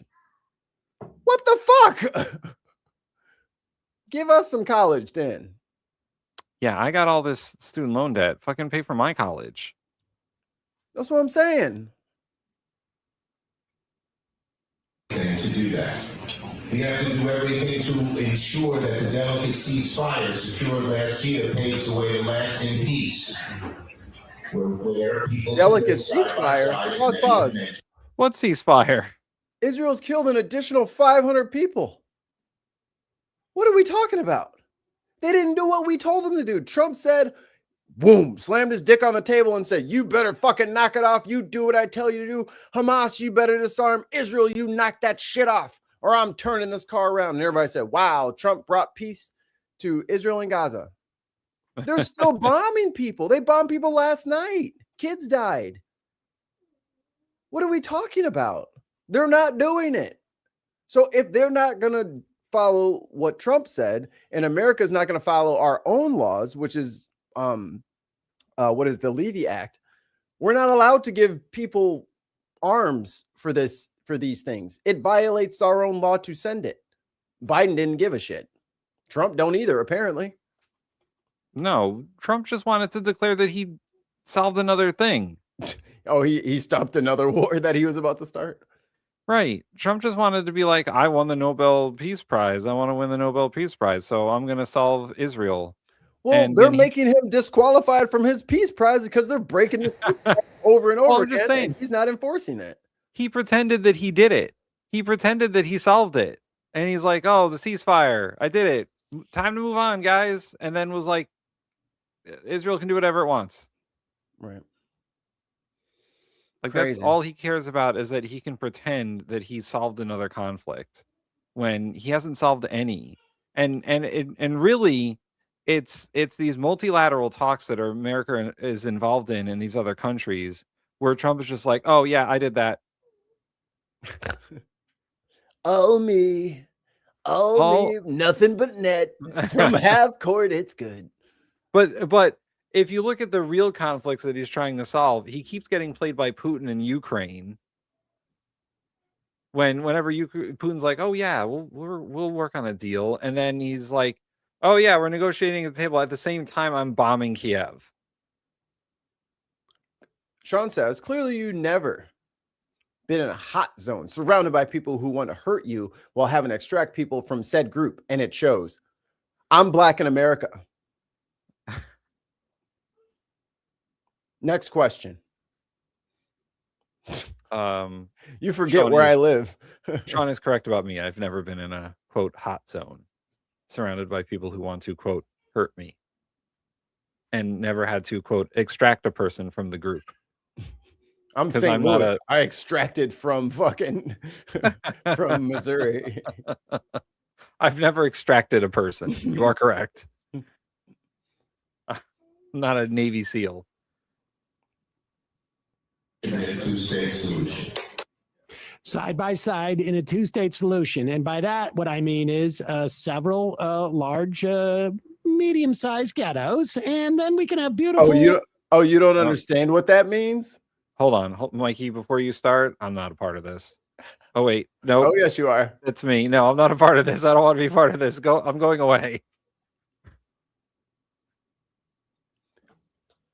So what does it, why would that have a similar correlation, Sean?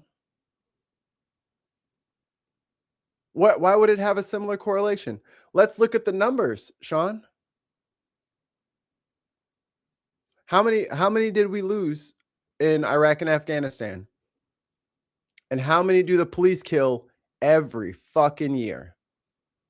And not until the advent of the motherfucking cell phone camera, you told us we were fucking lying.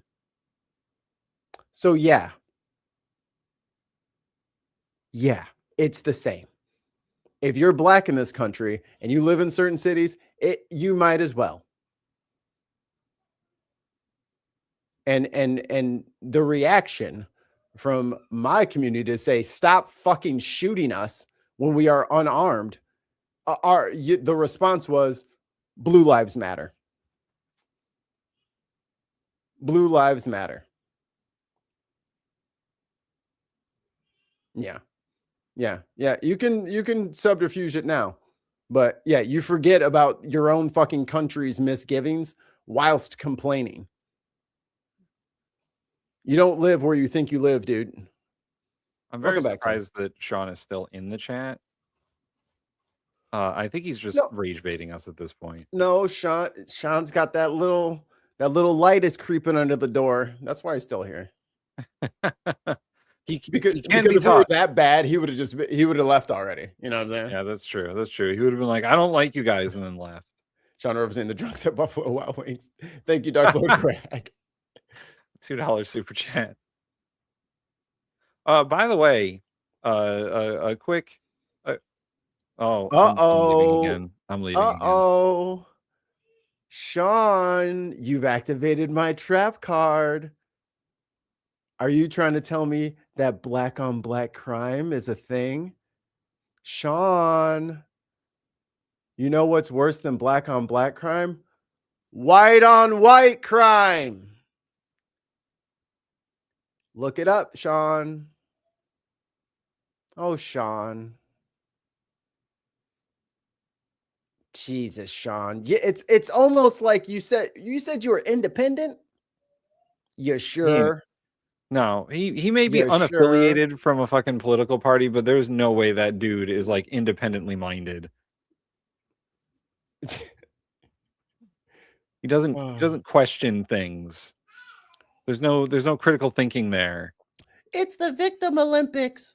It's called knowing history and read statistics, read studies.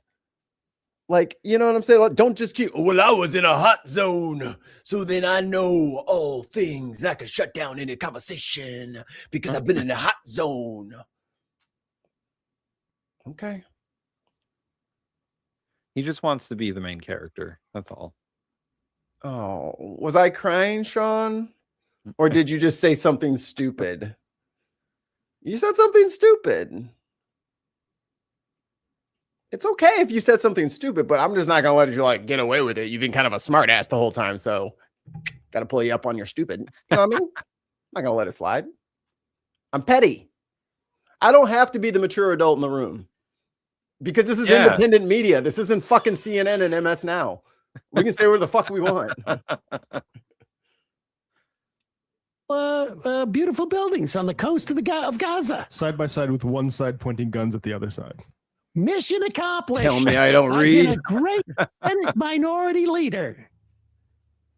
That's what I've been working on. Listen, there's a couple of things I made a mess of, but let's be honest. I do like how it's changed slightly. It used to be that his job, what he said to the New York Times, was my job is to keep the left pro-Israel. You know, you failed already, so it's like, oh. He reiterated that, and then in that speech. I don't know where it was in that recording, but he reiterated something like that. It's one of my jobs. Well, fair enough, but the point being is now he knows that it's one of his jobs. Yeah, I mean, when you look at support for Israel's actions among the Democratic base, like single-digit percentages, a majority of Democrats now consider it a genocide. So you failed in that regard. Providing Israel with more funding, I think, is like single digits now. I mean, so is he fundraising here? What is this breakfast event? Do we have any more details about it? I read an article on it, but it was so poorly. Oh, Mikey, I was just about to bring this up. Man, Sean? our chat is great all the time. Hey, Sean, what's this? Sean? Contact Sean? May 5th, 2025. Sean? Only 5 views. Oh, you're going to get some more views now. Let me put the link in the chat. Sean, what this? Sean? What does this mean? Well, yeah, what's going on here?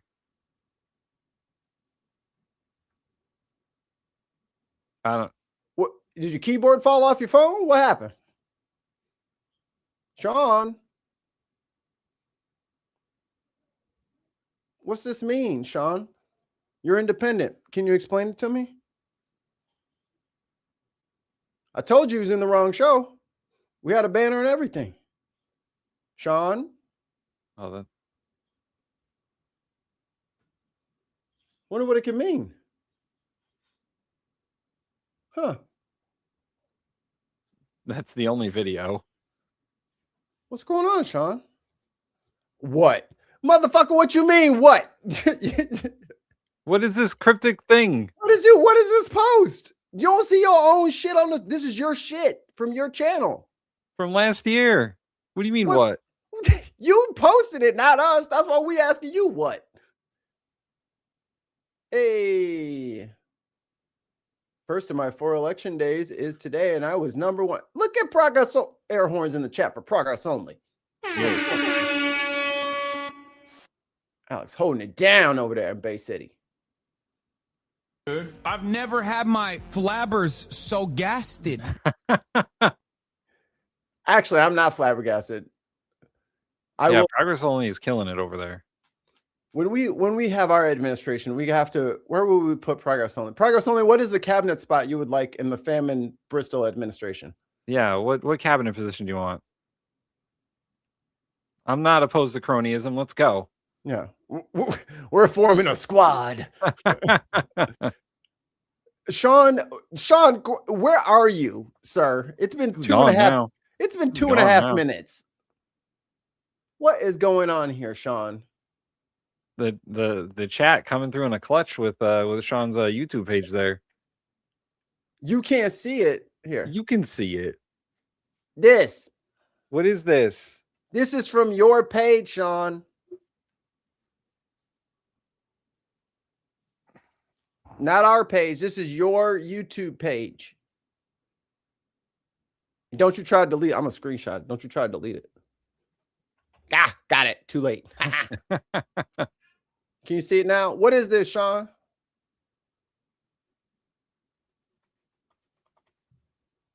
Actually, I'll give you your first comment, Sean. Like, no lie. Progress only, you would kick ass at HUD. Oh yeah. Sweet is definitely going Treasury. But you're not black, so I don't know if you're allowed to be in charge of HUD. I don't know if that's like a White House thing, or they just make every black guy that gets into a cabinet. Honestly, I don't know. I can't see it. Wow. Well, there you go, everybody. That'll be a great clip for later. He said, honestly, I don't know. I can't see it. Man, you posted it. It's literally your shit. And you're over here. This is your channel. You are acting like you can't see your own thing. For real, dude. That's sloppy. Even for you. You know what I'm saying? Like, that's crazy. Can I expand this? Look, that's as big as it gets. Here, full screen. There you go. Oh, there you go. It's literally it says, we blacks go through this every day. That's what it says. And then it's got some law offices symbol behind it. Yeah. What's this about? And it's a comment from Trevor Pearson. And Allie's saying it's on your YouTube page, your post.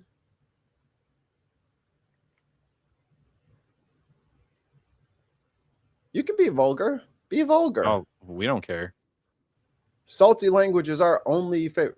You have no idea. Okay, Sean. Not only now do I have to not take you seriously, you're a fucking liar. You're a fucking liar. And a coward and a liar. And Mikey just unplugged his headphones, so we can say whatever we want about him. Damn it. That time has passed now. That's fucking crazy, dude. Sean, just fucking fuck off, dude.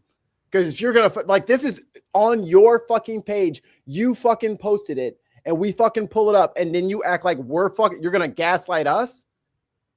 And now you're going to play what, the fucking YouTube victim? What, your fucking account got hacked? Come on, man. Fucking liar, dude. Unbelievable. Thank you, chat. On to the next video. Yeah. Oh, another blow up. I just read very quickly from oh yeah, forgot to introduce the show. Guys, this is everyone's favorite MS Now show, Paper Shuffling with Mika and Joe. Oh my god. They love shuffling their papers right in front of their mics. But I just read very quickly from Wall Street Journal says immigration enforcement that turns ugly in the Stop streets the will video determine who right wins the. Where's my fucking thing? MS Now. Stop it. Stop it. They have a tablet on the desk. Stop giving them paper. They can't handle it. God, every second. Stop giving them paper. And what's my girl? Sick shit. This is sick shit. What's her name? Oh my God. Her name is Nicole Wallace. Don't give her a Sharpie or a highlighter.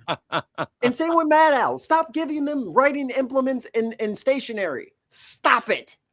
Enough. Enough. Progress only says the paper's in his contract. No papers and I walk. You gotta draw the line. It's so terrible. Race for Congress Mo this year. Ron.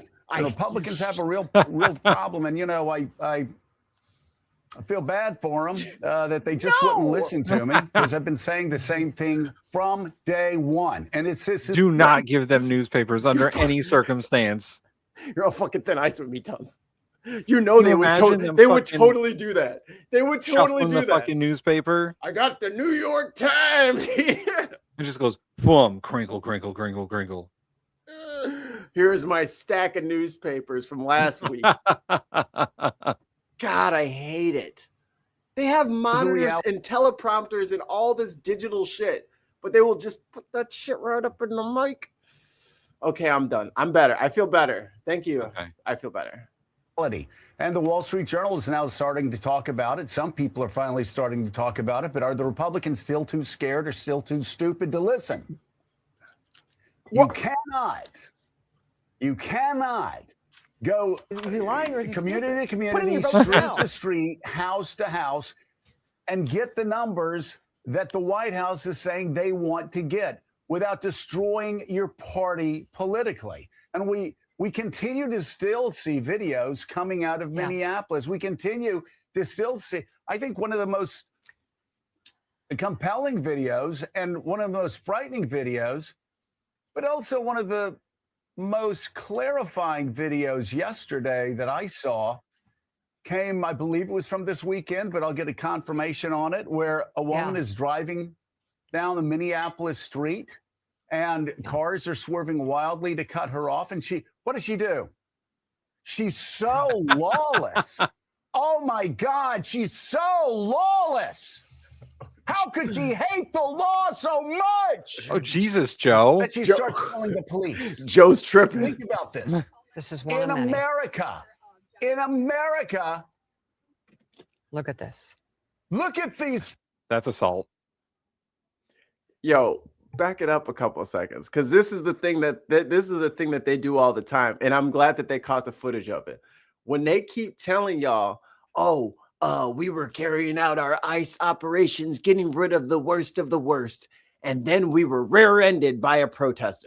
This is the shit that they do to people. They fucking zip around them, and then they slam on the brakes, and then people crash into them sometimes. Like, they get themselves into positions on purpose to have to react with violence. Same thing they did in. Oh no! I just realized what that was.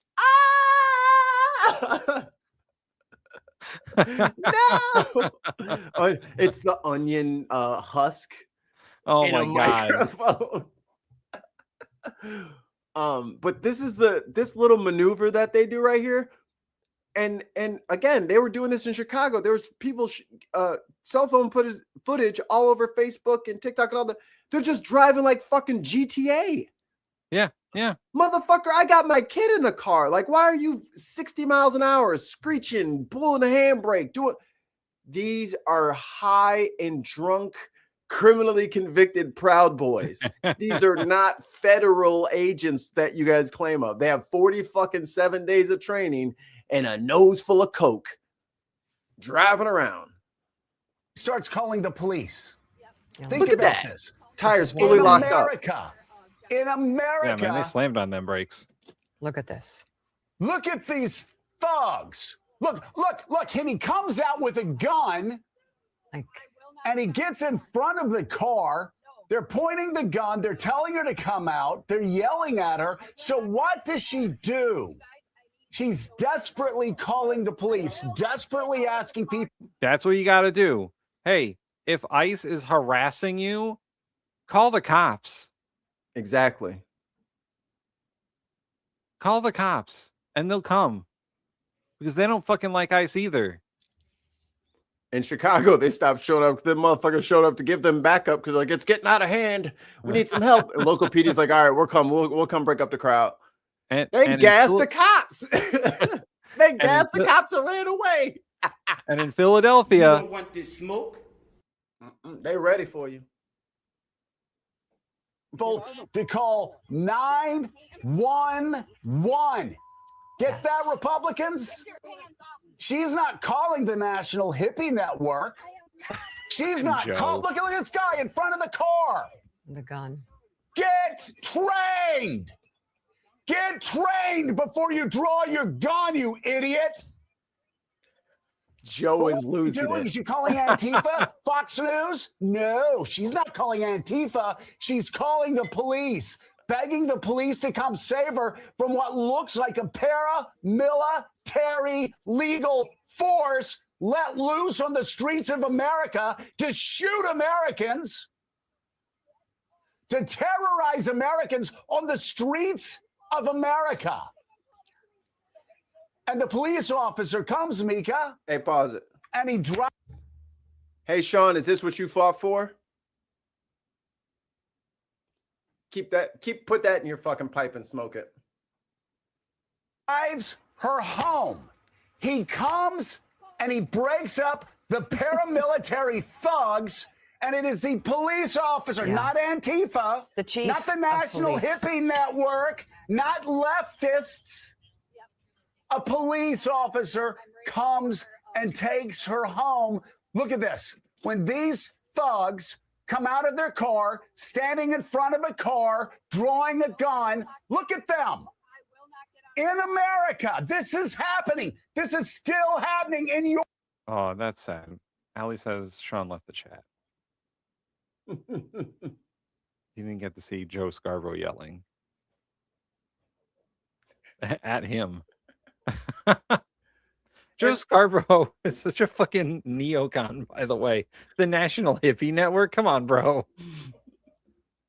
Sean said, I ain't going nowhere. Oh, he didn't leave. All right, Sean. Hey, what's all this about?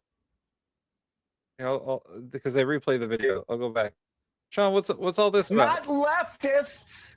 Don't listen to Joe Scarborough. He's fucking insane. Watch the video. A police officer comes and takes her home. Look at this. When these thugs come out of their car, standing in front of a car, drawing a gun, look at them. In America, this is happening. This is still happening in your country. I will not get out of the car. This is an undisciplined paramilitary force that does not answer to Congressman anyone. Joe came up. This is floor speech, Joe. Reclaiming my time, Joe. I'm reclaiming my time. Thank you for your question, Senator. Obviously, because they're still doing this. And she calls 911. She calls the police. She's not asking to defund the police. She's asking to be saved from these thugs by the police. Don't know what they're doing. By the police who don't know what they're doing. Mika trying to get in. Joe is still on a roller though. Yeah, you know, Mika tries to break in and is like, hey, but we're gonna get. He's like, no, I'm gonna yell about this more. She clicked the pen. She. You could, and there is a look of exasperation constantly on her face. She tried to like merge into this. Joe is not taking any fucking signals right now. On the police, she's asking to be saved from these thugs. She's over there like, oh, where's my hat? Police. Don't know what they're doing. Over there, looking. By the police who don't know what they're doing, but what they do know. She sighs. That's my favorite part. She's like, Fucking Joe. Motherfucker, let me in! I just want to say that we're going to commercial. He said, no. Be funny. Baseball for the UK people. I just realized that they're like, what is he doing? In baseball, they signal people like the third base coach or the coach or something like that. They'll tell the batter stuff, but they can't just like say, hit it to the right. Or, you know what I mean? We're going to bunt next time. But they'll just, and that means something. They have their own little hand signal gesture thing to do. So that's what Mika. Yeah, there you go. Explain. There's also a producer screaming in Joe's ear to let Mika talk. He did one of these. Yeah, he pulled out the earpiece, wrapped it in paper. Is that like they're willing to draw. I'll tell you what, anybody in charge of this force that says, if you get out of a car, so help me God, and you draw your guns, you know what? We're going to try you. We're going to try you for assault. This is so out of control, and it looks like a paramilitary force from the third world. Yeah.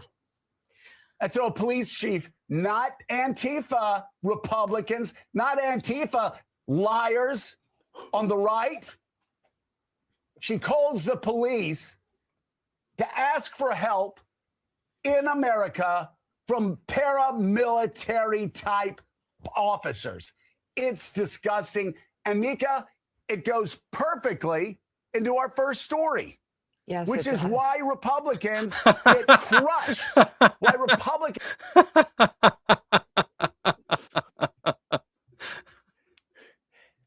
I see what you're trying to do here. You're just trying to make it worse. From paramilitary type officers. It's disgusting. Or a traverse or whatever that was. It goes perfectly into our first story. Yes, which is why Republicans. That is the most disgusted, disheartened yes it does I've ever heard. Joe Scarborough, the worst segue in television. He's like the segue blender. And this goes perfectly into our first story. Yes, it does. Joe crashing out. Speaking of crashing out. And we're also joined by that's the MS Now CXI? reporter Nice. Jillian Frankel from the Minneapolis area. Also, NPR immigration correspondent and host of The Last Cup, Jasmine Garz, and immigration attorney and former president of the American Immigration Lawyers Association, Alan Orr. Let's just take a listen, guys, to what President Trump is now saying so about people who agents know about wearing immigration body law. cameras. Okay. Yeah.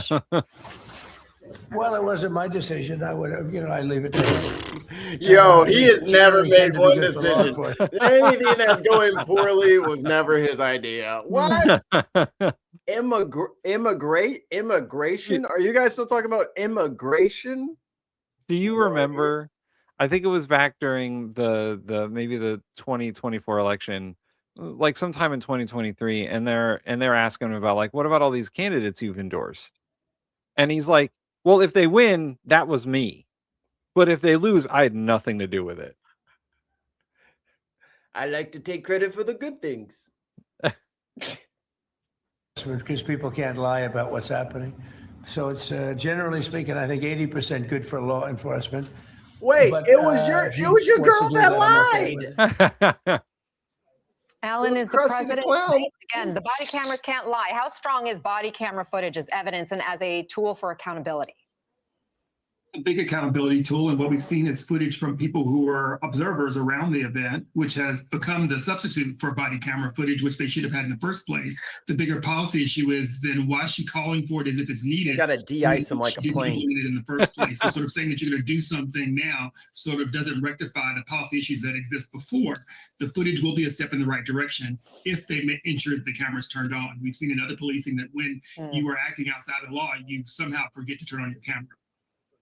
Jasmine, how do you see it? Are the body cameras Or they a drop win it. for the community? Oh, it fell out and then it just faced I the think floor. more transparency is always good, Forgot to but turn it I on. don't know that it gets to the heart of an impunity issue, and an issue with being transparent. I mean, how many videos did we see on repeat Oh for my the God, her last 2 stupid weeks of Alex Preddy laptop getting is following killed? her head.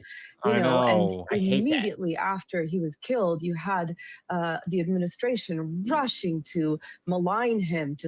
This is a good one. Donald Trump is named in the Epstein files more than Jesus was named in the Bible. Hilarious. Ouch.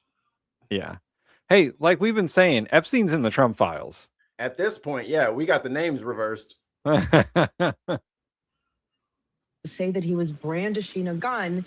And, you know, we've seen the videos. I've seen the videos. NPR has counted 10 shots. This man was shot 10 times while pinned down to the ground.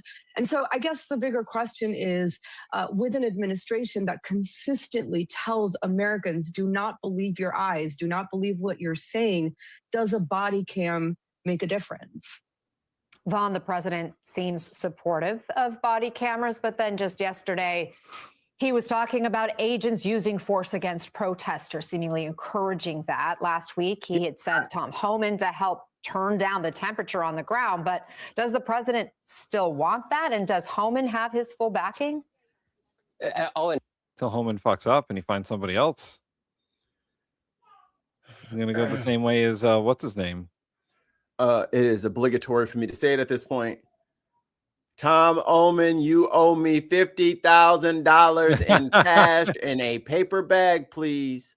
You took that bribe money and you owe it to the taxpayers. Where'd the money go, Tom? Give us our money back, please. And the same bag you took it in. Go to Kava, get another bag, and go get some cash out the bank and give us our shit back. Yeah, you know, MAGA wants to talk about fraud. Where's Tom Homan and his 50K? Motherfucker took the bribe on camera. Soon as Cash Patel got in there, he's like, "Oh yeah, we're done with this investigation. He's fine. It's fine." Or Pam Bondi was like, "It's fine." He didn't really take it, guys. It was given to him. It's a gift. It's a gift. Well, we determined that there's no wrongdoing. It's a gift that he got during this sting operation. Indications are that Tom Homan has his full backing here, but in terms of how tactically, in terms of the operations that are being carried out by federal agents on the ground and how that is shifted is still not clear. Having a different leader overseeing the operations is one thing, but in terms of tactically changing approach is very much another. And this White House has still not made it explicitly clear how it is seeking to change the way it conducts its immigration deportation operations in places like Minneapolis. As it goes to the body cameras, the president was asked very directly about the plan to suit up federal agents with body cameras. And I think that his response is notable because it came from a posture of believing that it would protect law enforcement, suggesting that people lie about what law enforcement does here. And he said that 80% of the time, the body cameras are good for law enforcement. Again, this really comes also at a time, though, in which we had video evidence of the killing of Alex Preddy as well as Renee Good. And even those visuals still led the president and other allies to question what ultimately went down despite that video evidence.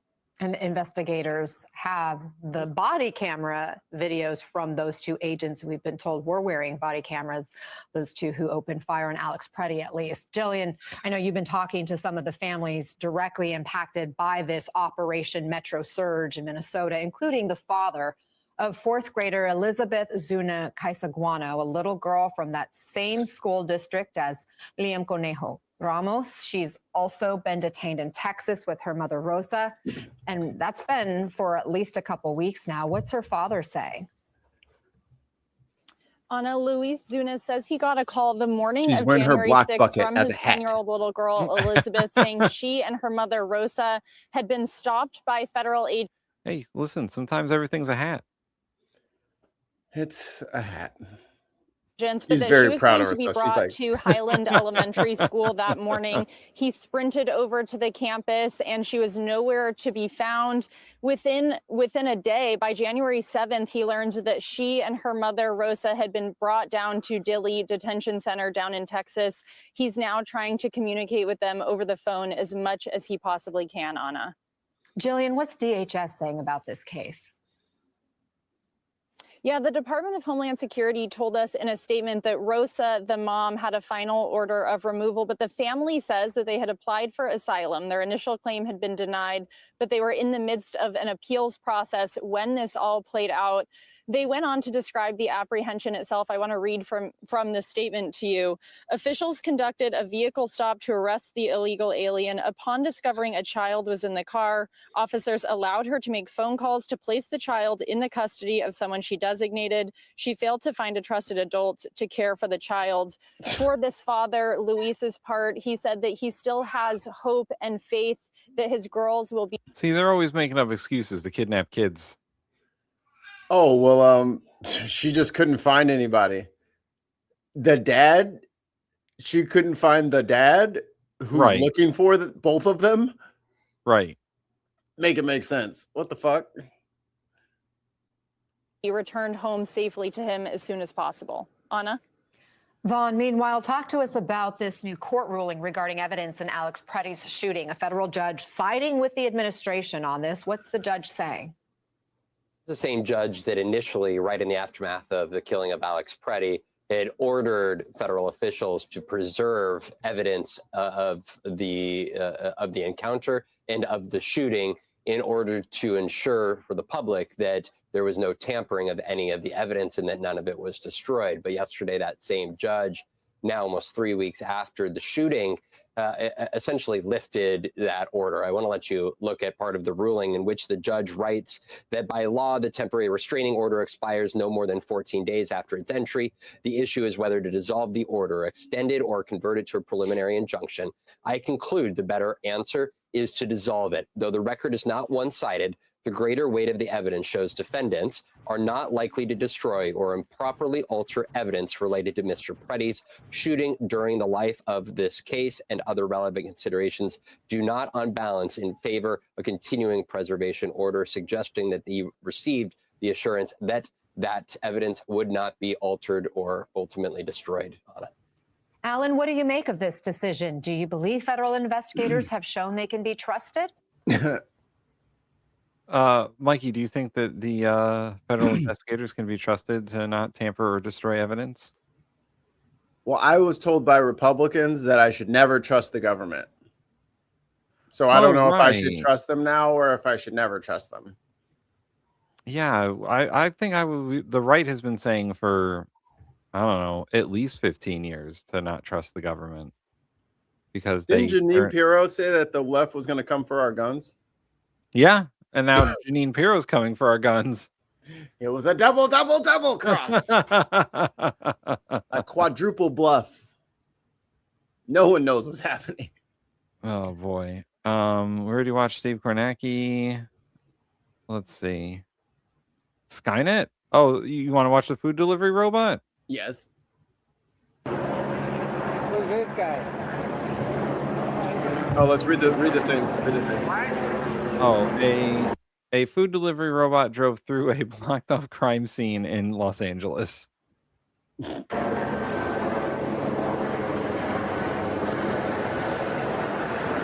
are they trying to make him look cute? Why do they got to give it eyes, man? It's just a fucking robot. Doesn't need eyes. Has cameras. LAPD had blocked off an area around Hollywood High School after reports of a possible shooting that turned out to be a hoax. But the robot don't care about the law. Robot don't give no fucks. He said, fuck you, I'm coming through. I'm not going around. That is inefficient for my battery charge. Excuse me. Excuse me. Pardon me. Hello. I'll just mosey on through. If you can just get this tape out of my way. Oh, excuse me, officer. Top of the morning to you, officer. Look at the dude like, what the hell is that? Did anyone here order Google Eats? Look at the polo. The guy in the white polo. He's just like, I think he's trying to get through. What? Guys, let it through. Let it through. Excuse me. Whoa, look out! Look out! He's going to shoot that food.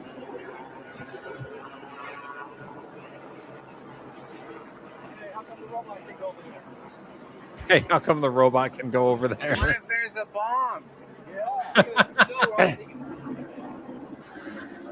Look, bro, that tape is not stopping Johnny 5.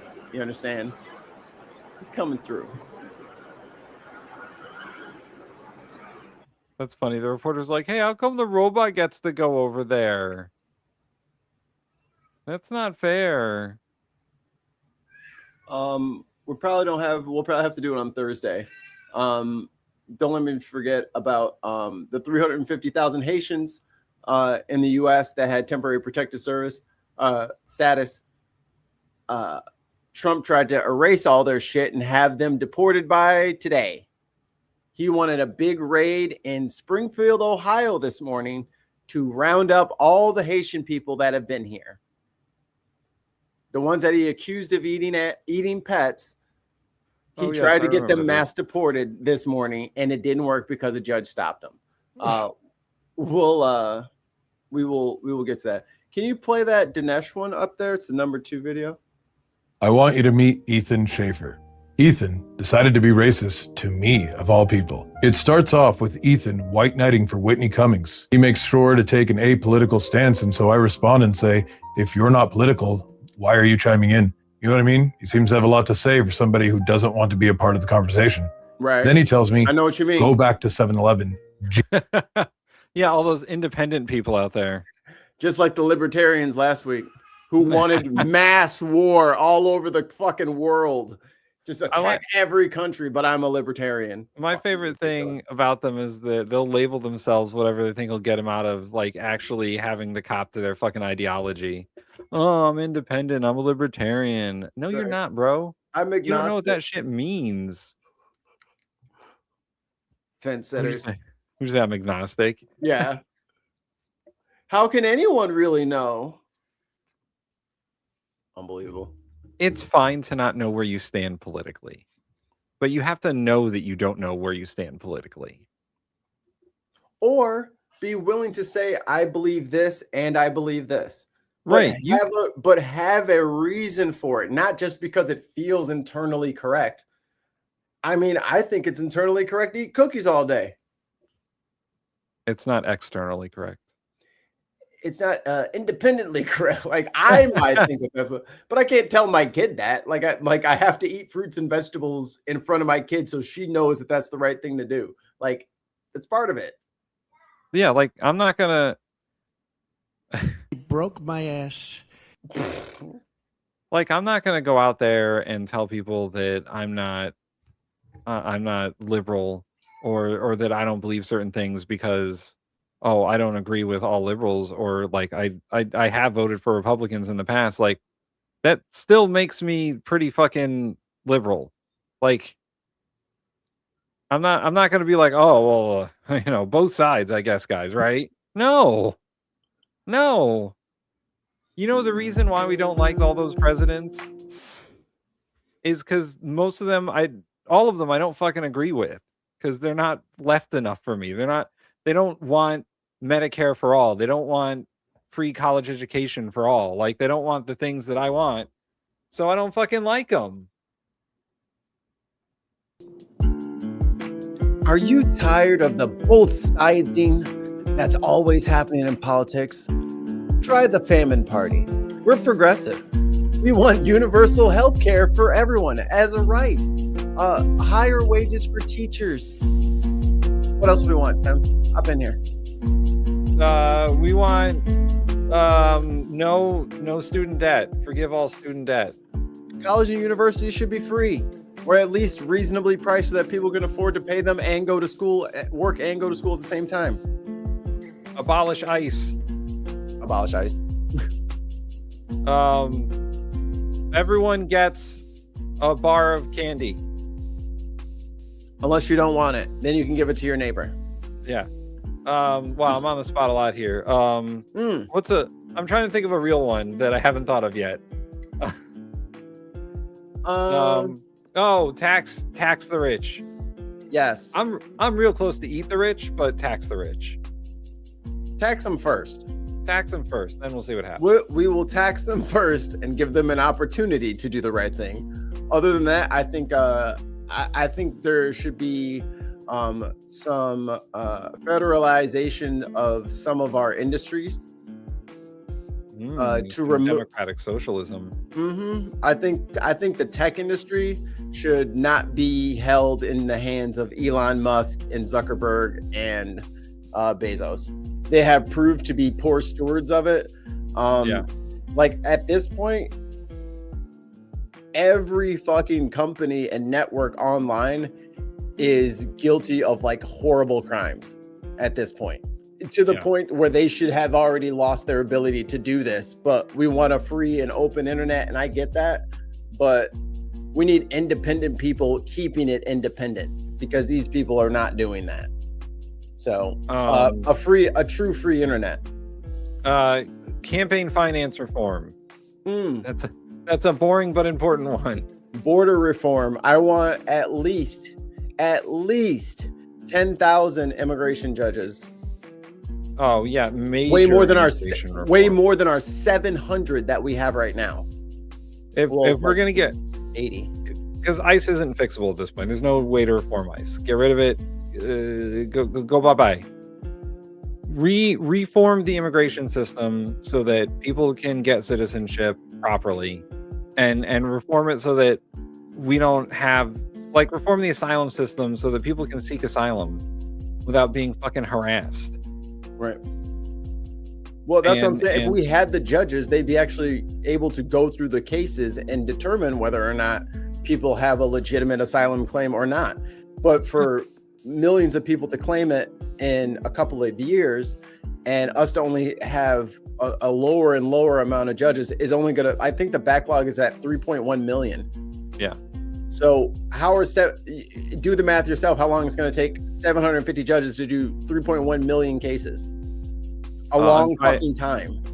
Unquiet Badger says onion reform, mandatory onions for all. No, the opposite. Onions must be thrown in the ocean. One very specific thing. This relates to banks, but reinstate Glass-Steagall. Yes. Separate the investment banks from the consumer banks. Overturn what's it called? The Oberman thing. Citizens United. Oh yeah. Yeah. Get money out of politics, man. Money out of politics. Money is not fucking speech, and fucking companies aren't people. Yeah, and get rid of fucking, listen, here's what we really got to do. We got to get rid of PACs. These political action committees are out of control. Yeah. People give all this dark money and soft money that's going around is bad. It leads to corruption. Yeah. Term limits for Congress. Yes. Age limit. Age limits for Congress and the president. If there's a lower age limit, there should be an upper age limit. Yeah. It would be constitutional because there's a lower age limit. That's what I'm saying. And we got to fix the education system. We got to put money into education. We need to learn how to read again. Yeah. PBS is coming back, and they're getting the freaking PBS is back, and they're getting the goddamn DHS budget. Need Super Sesame Street. Yeah. Anyway, back to this video. We got terribly sidetracked. And that's why you should vote for us. Exactly. And I did that so we can clip it up, and then so when people argue with us, just refer to that. That is our politics. That is what we want. That is what we're looking to get. And we're not really in the mood to settle for anything else. Greg wants to remove the cap on the number of representatives in the House of Representatives, because we're supposed to have one representative for every 30,000 people. Oh, well then, yeah. So that would mean, I think the estimate is somewhere around 2,000 members of the House. I wouldn't remove the cap. However, I would raise the cap. Don't we have, how many counties do we have? A lot. Is it, let me see how many it is. I mean, there's 435 House districts, but that's because there has to be. There can't be any more, there can't be any less. We could maybe like double that. And 3,000 counties. Yeah. That's what I'm saying. Like, there'd be a lot. 3,000 is probably way too many. So Calculator. But there are some states that only have like one House member because they don't have enough population-wise to have more than one. And then there are some states that like have 55, like California. And that's, California holds a lot of power in the House. But they're also like the most populous state. It's weird because like I would raise the cap on House members, but I would also get rid of this every state gets 2 senators bullshit. Good luck with that one. North Dakota is like, but. Yeah, sorry, North Dakota. Sorry, Vermont. Sorry, South Dakota.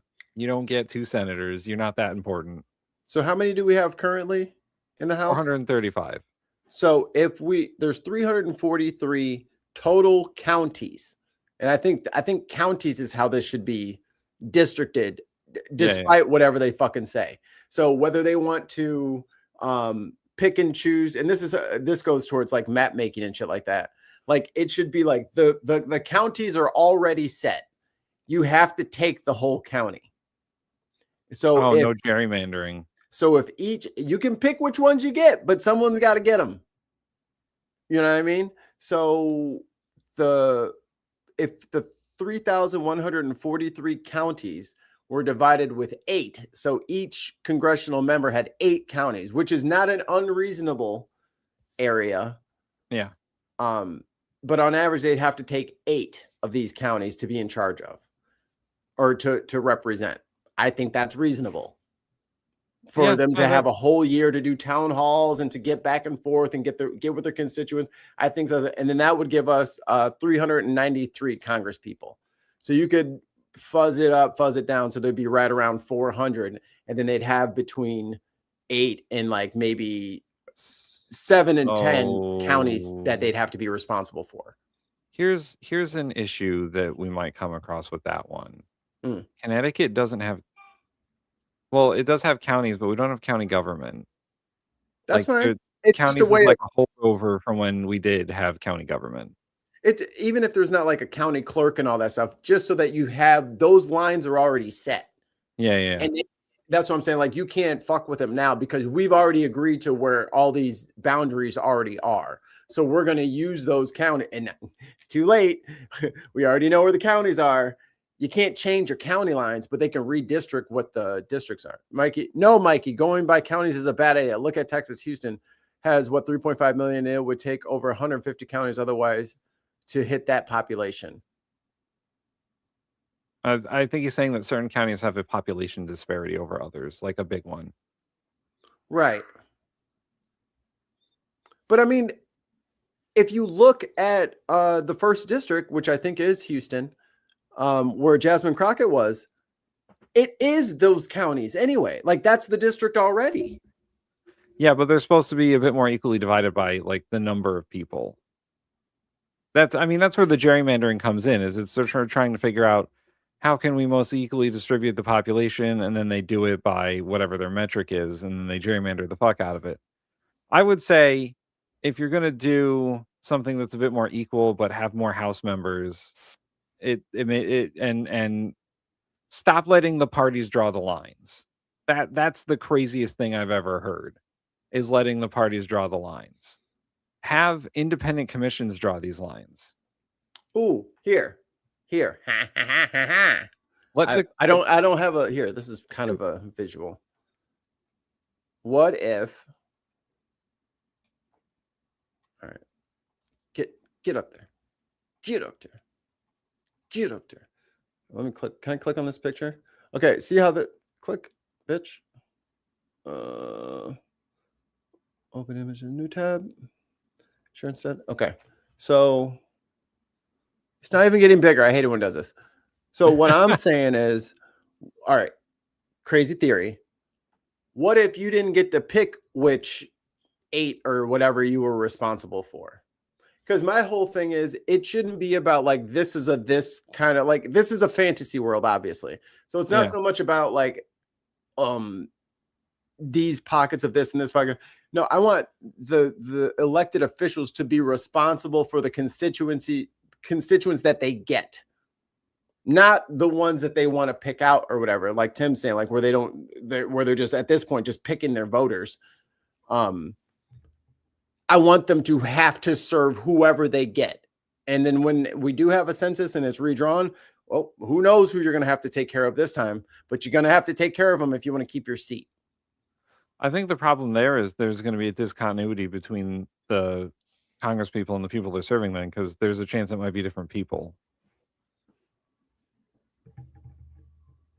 Like the part of it is that you're supposed to be able to like live there and represent those people because you live there. Yeah, that's clearly not happening already. So, well, I mean, they're required to live in the districts they serve. But do they really?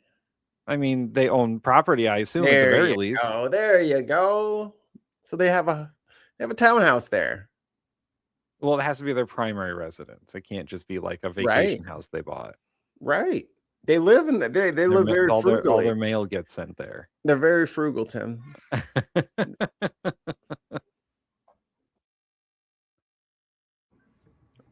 All right. Dinesh. Hit the button, yeah. Cheat is a racist word for South Asians and Indian people. I am not Indian. And that has to be the most pathetic thing someone can do when you only have racism going for you and you can't even do that right. I don't have to take that from this 16th century conquistador looking mother. Well, I responded to Ethan kindly. I sent him a photo of himself and asked him if he was sure who he was talking to. He responded by blocking me. That's not where this ends.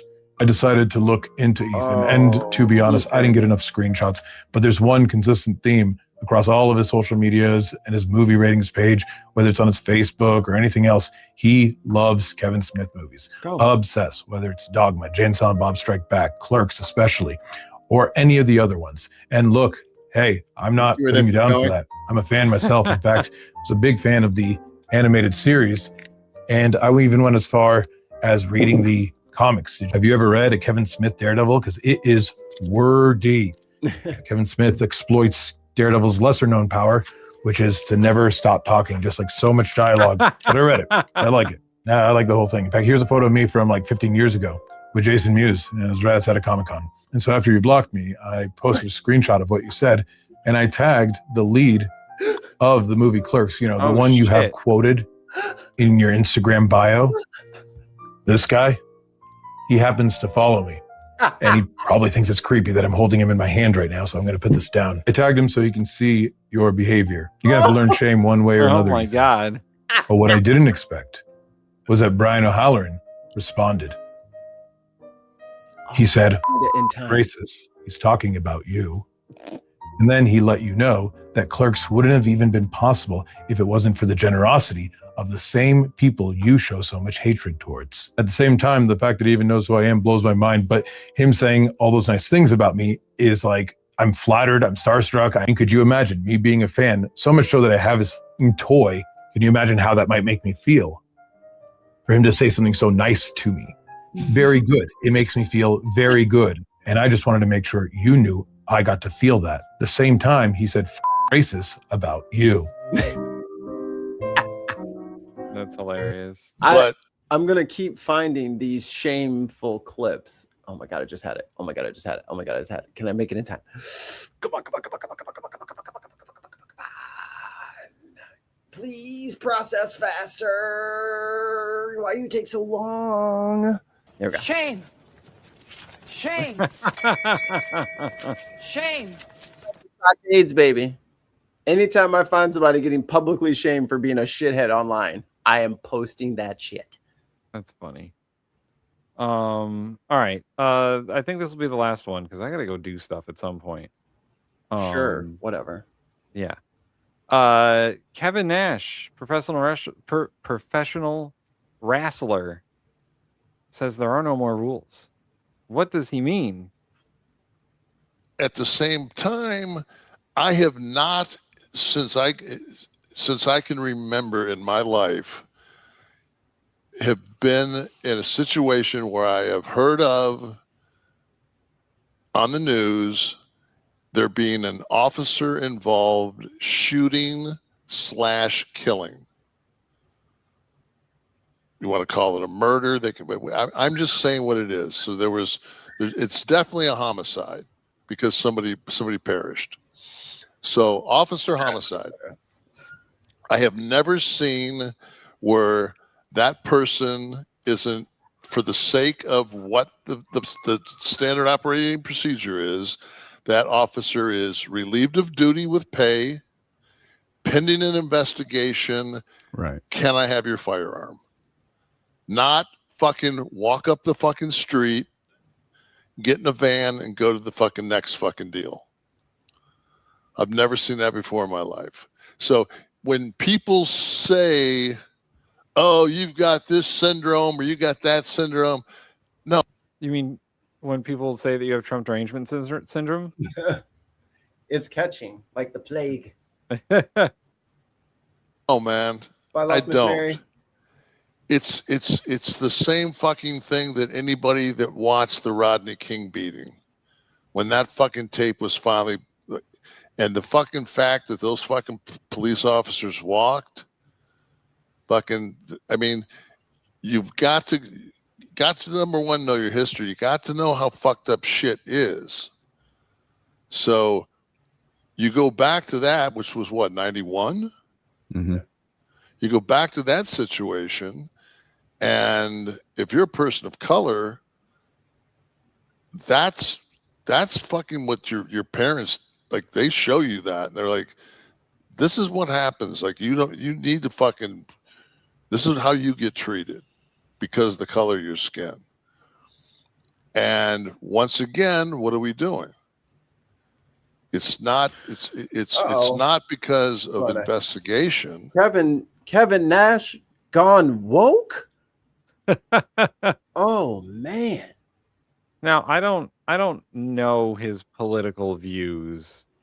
I only know that He's I a only know democratic his, socialist. Yeah, I only know his takes on wrestling because I forget whose podcast this is. Huggy coming in hot with the Kevin Nash, aka Big Daddy Diesel, aka the sex. You forgot one. He also used to be Oz, the Great and Powerful. In WCW, he debuted as Oz, the Great and Powerful. Who is his partner? Razor Ramon? Yeah, Scott Hall when they were in the NWO. Yes. He was Razor Ramon too, yes. And then wait, that was two different. Wait, that's the same guy. The same guy. Very funny story. Hold on. They're changing history. They're trying to change it. So, Mikey, a bit of wrestling lore for you. So back in the mid '90s, Scott Hall and Kevin Nash, who were what? Hot tag coming back. Scott Hall and Kevin Nash, who in WWF at the time were Diesel and Razor Ramon, their contracts expired, and WCW offered them the wildest fucking deals. Like they got deals that were like, if we pay someone more than you, we have to match that salary for you. Like that's the kind of deals they got. No one was getting guaranteed money like that at the time. Yeah.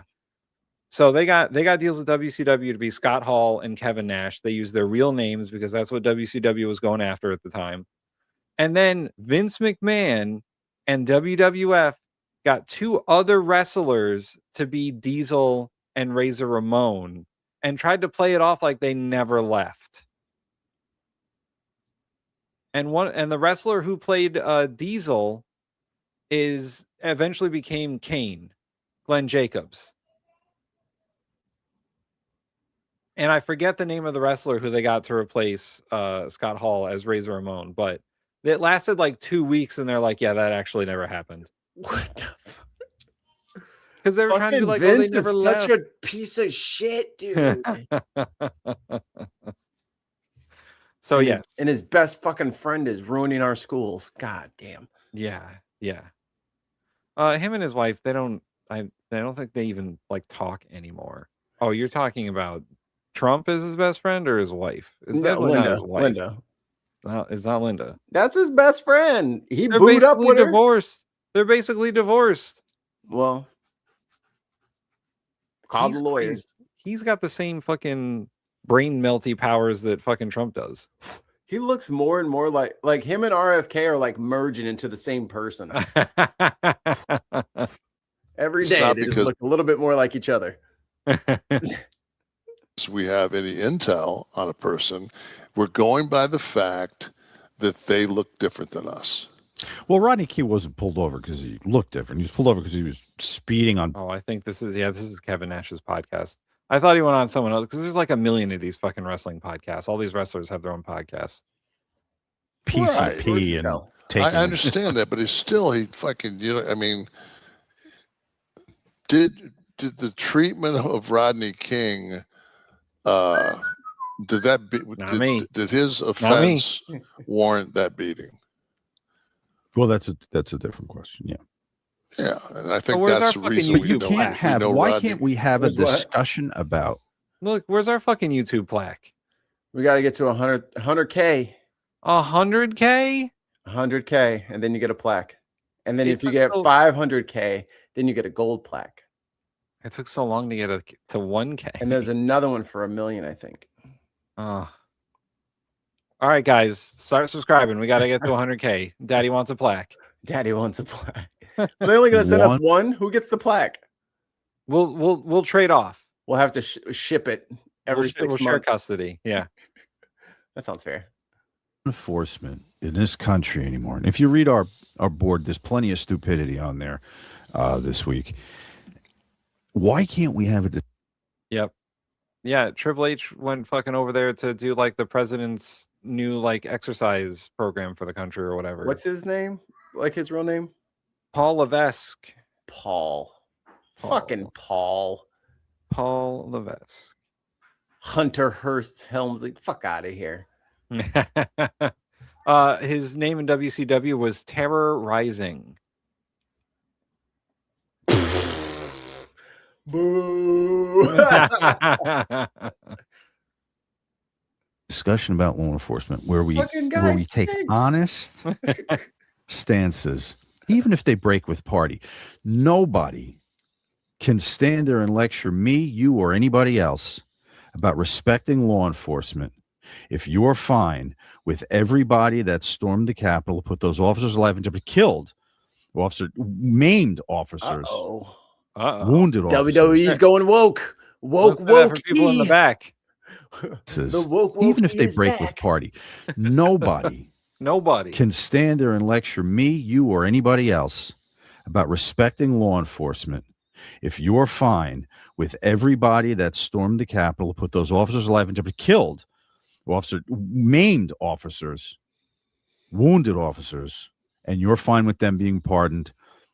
And put yourself out there. If you're fine with what happened to Ms. Good in Minnesota, stand up and say you're fine with the Capitol officers turning their rifles on the people on the steps of the Capitol. Let me hear you have a fucking sack and say that. You know who doesn't have a sack? Christy Nome. No, I want to hear them say they should have.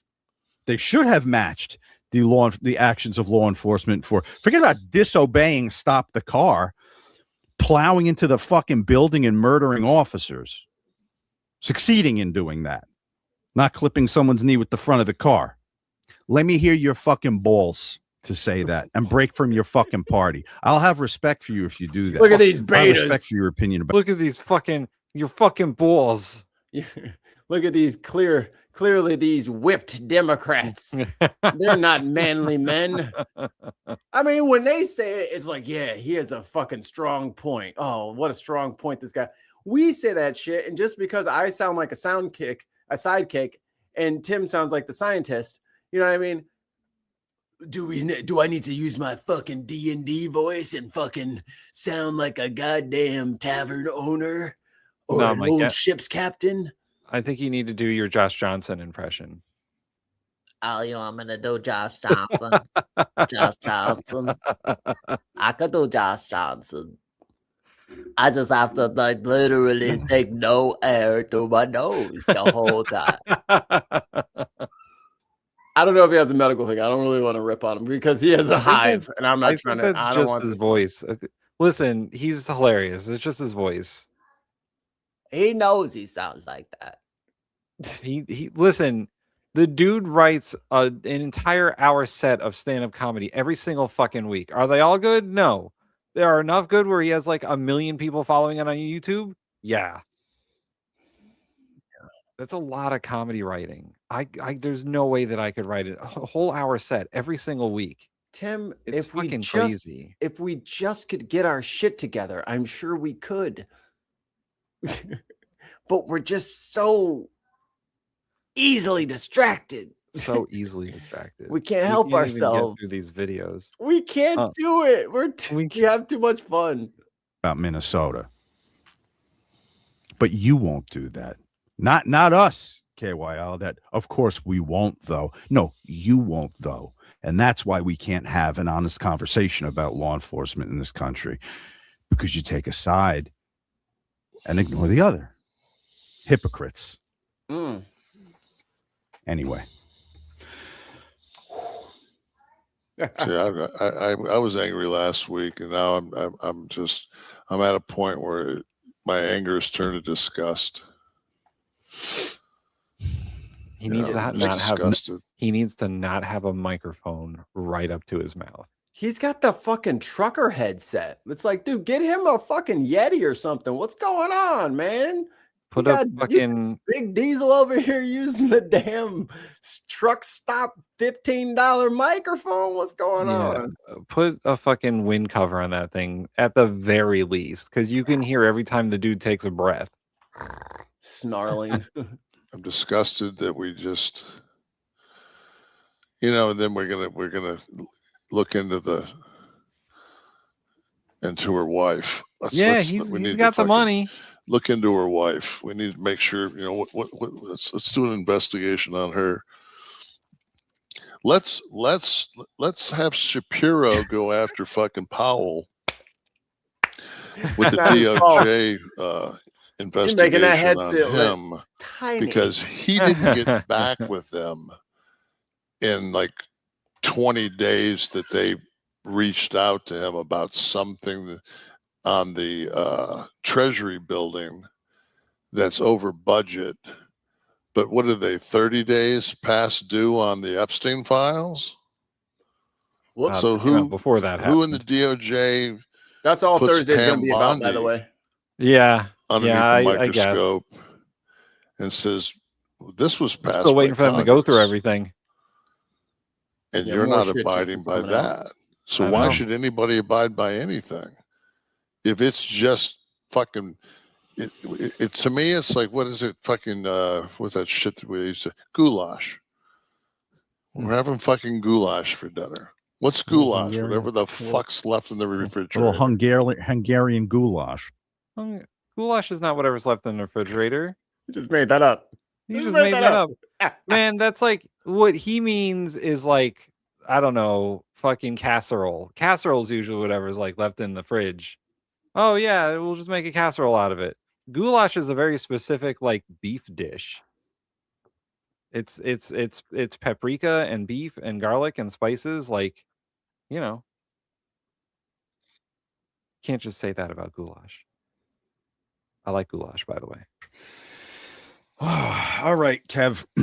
Nombre 9104 said, you guys are spot on. I will continue to support your show. Shout out to you both.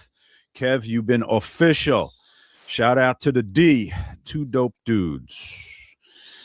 I popped one the other day right before Rubio passed me the note on Chevron. And you didn't read it out loud, did you? Because I did read it out loud. I mistakenly read it out loud. It couldn't have been an ultra then. Then I read it out loud, and then I think all the oil companies in unison said, "Yeah, we'll pass." You can go down there and make some. You didn't want to invest in the sludge.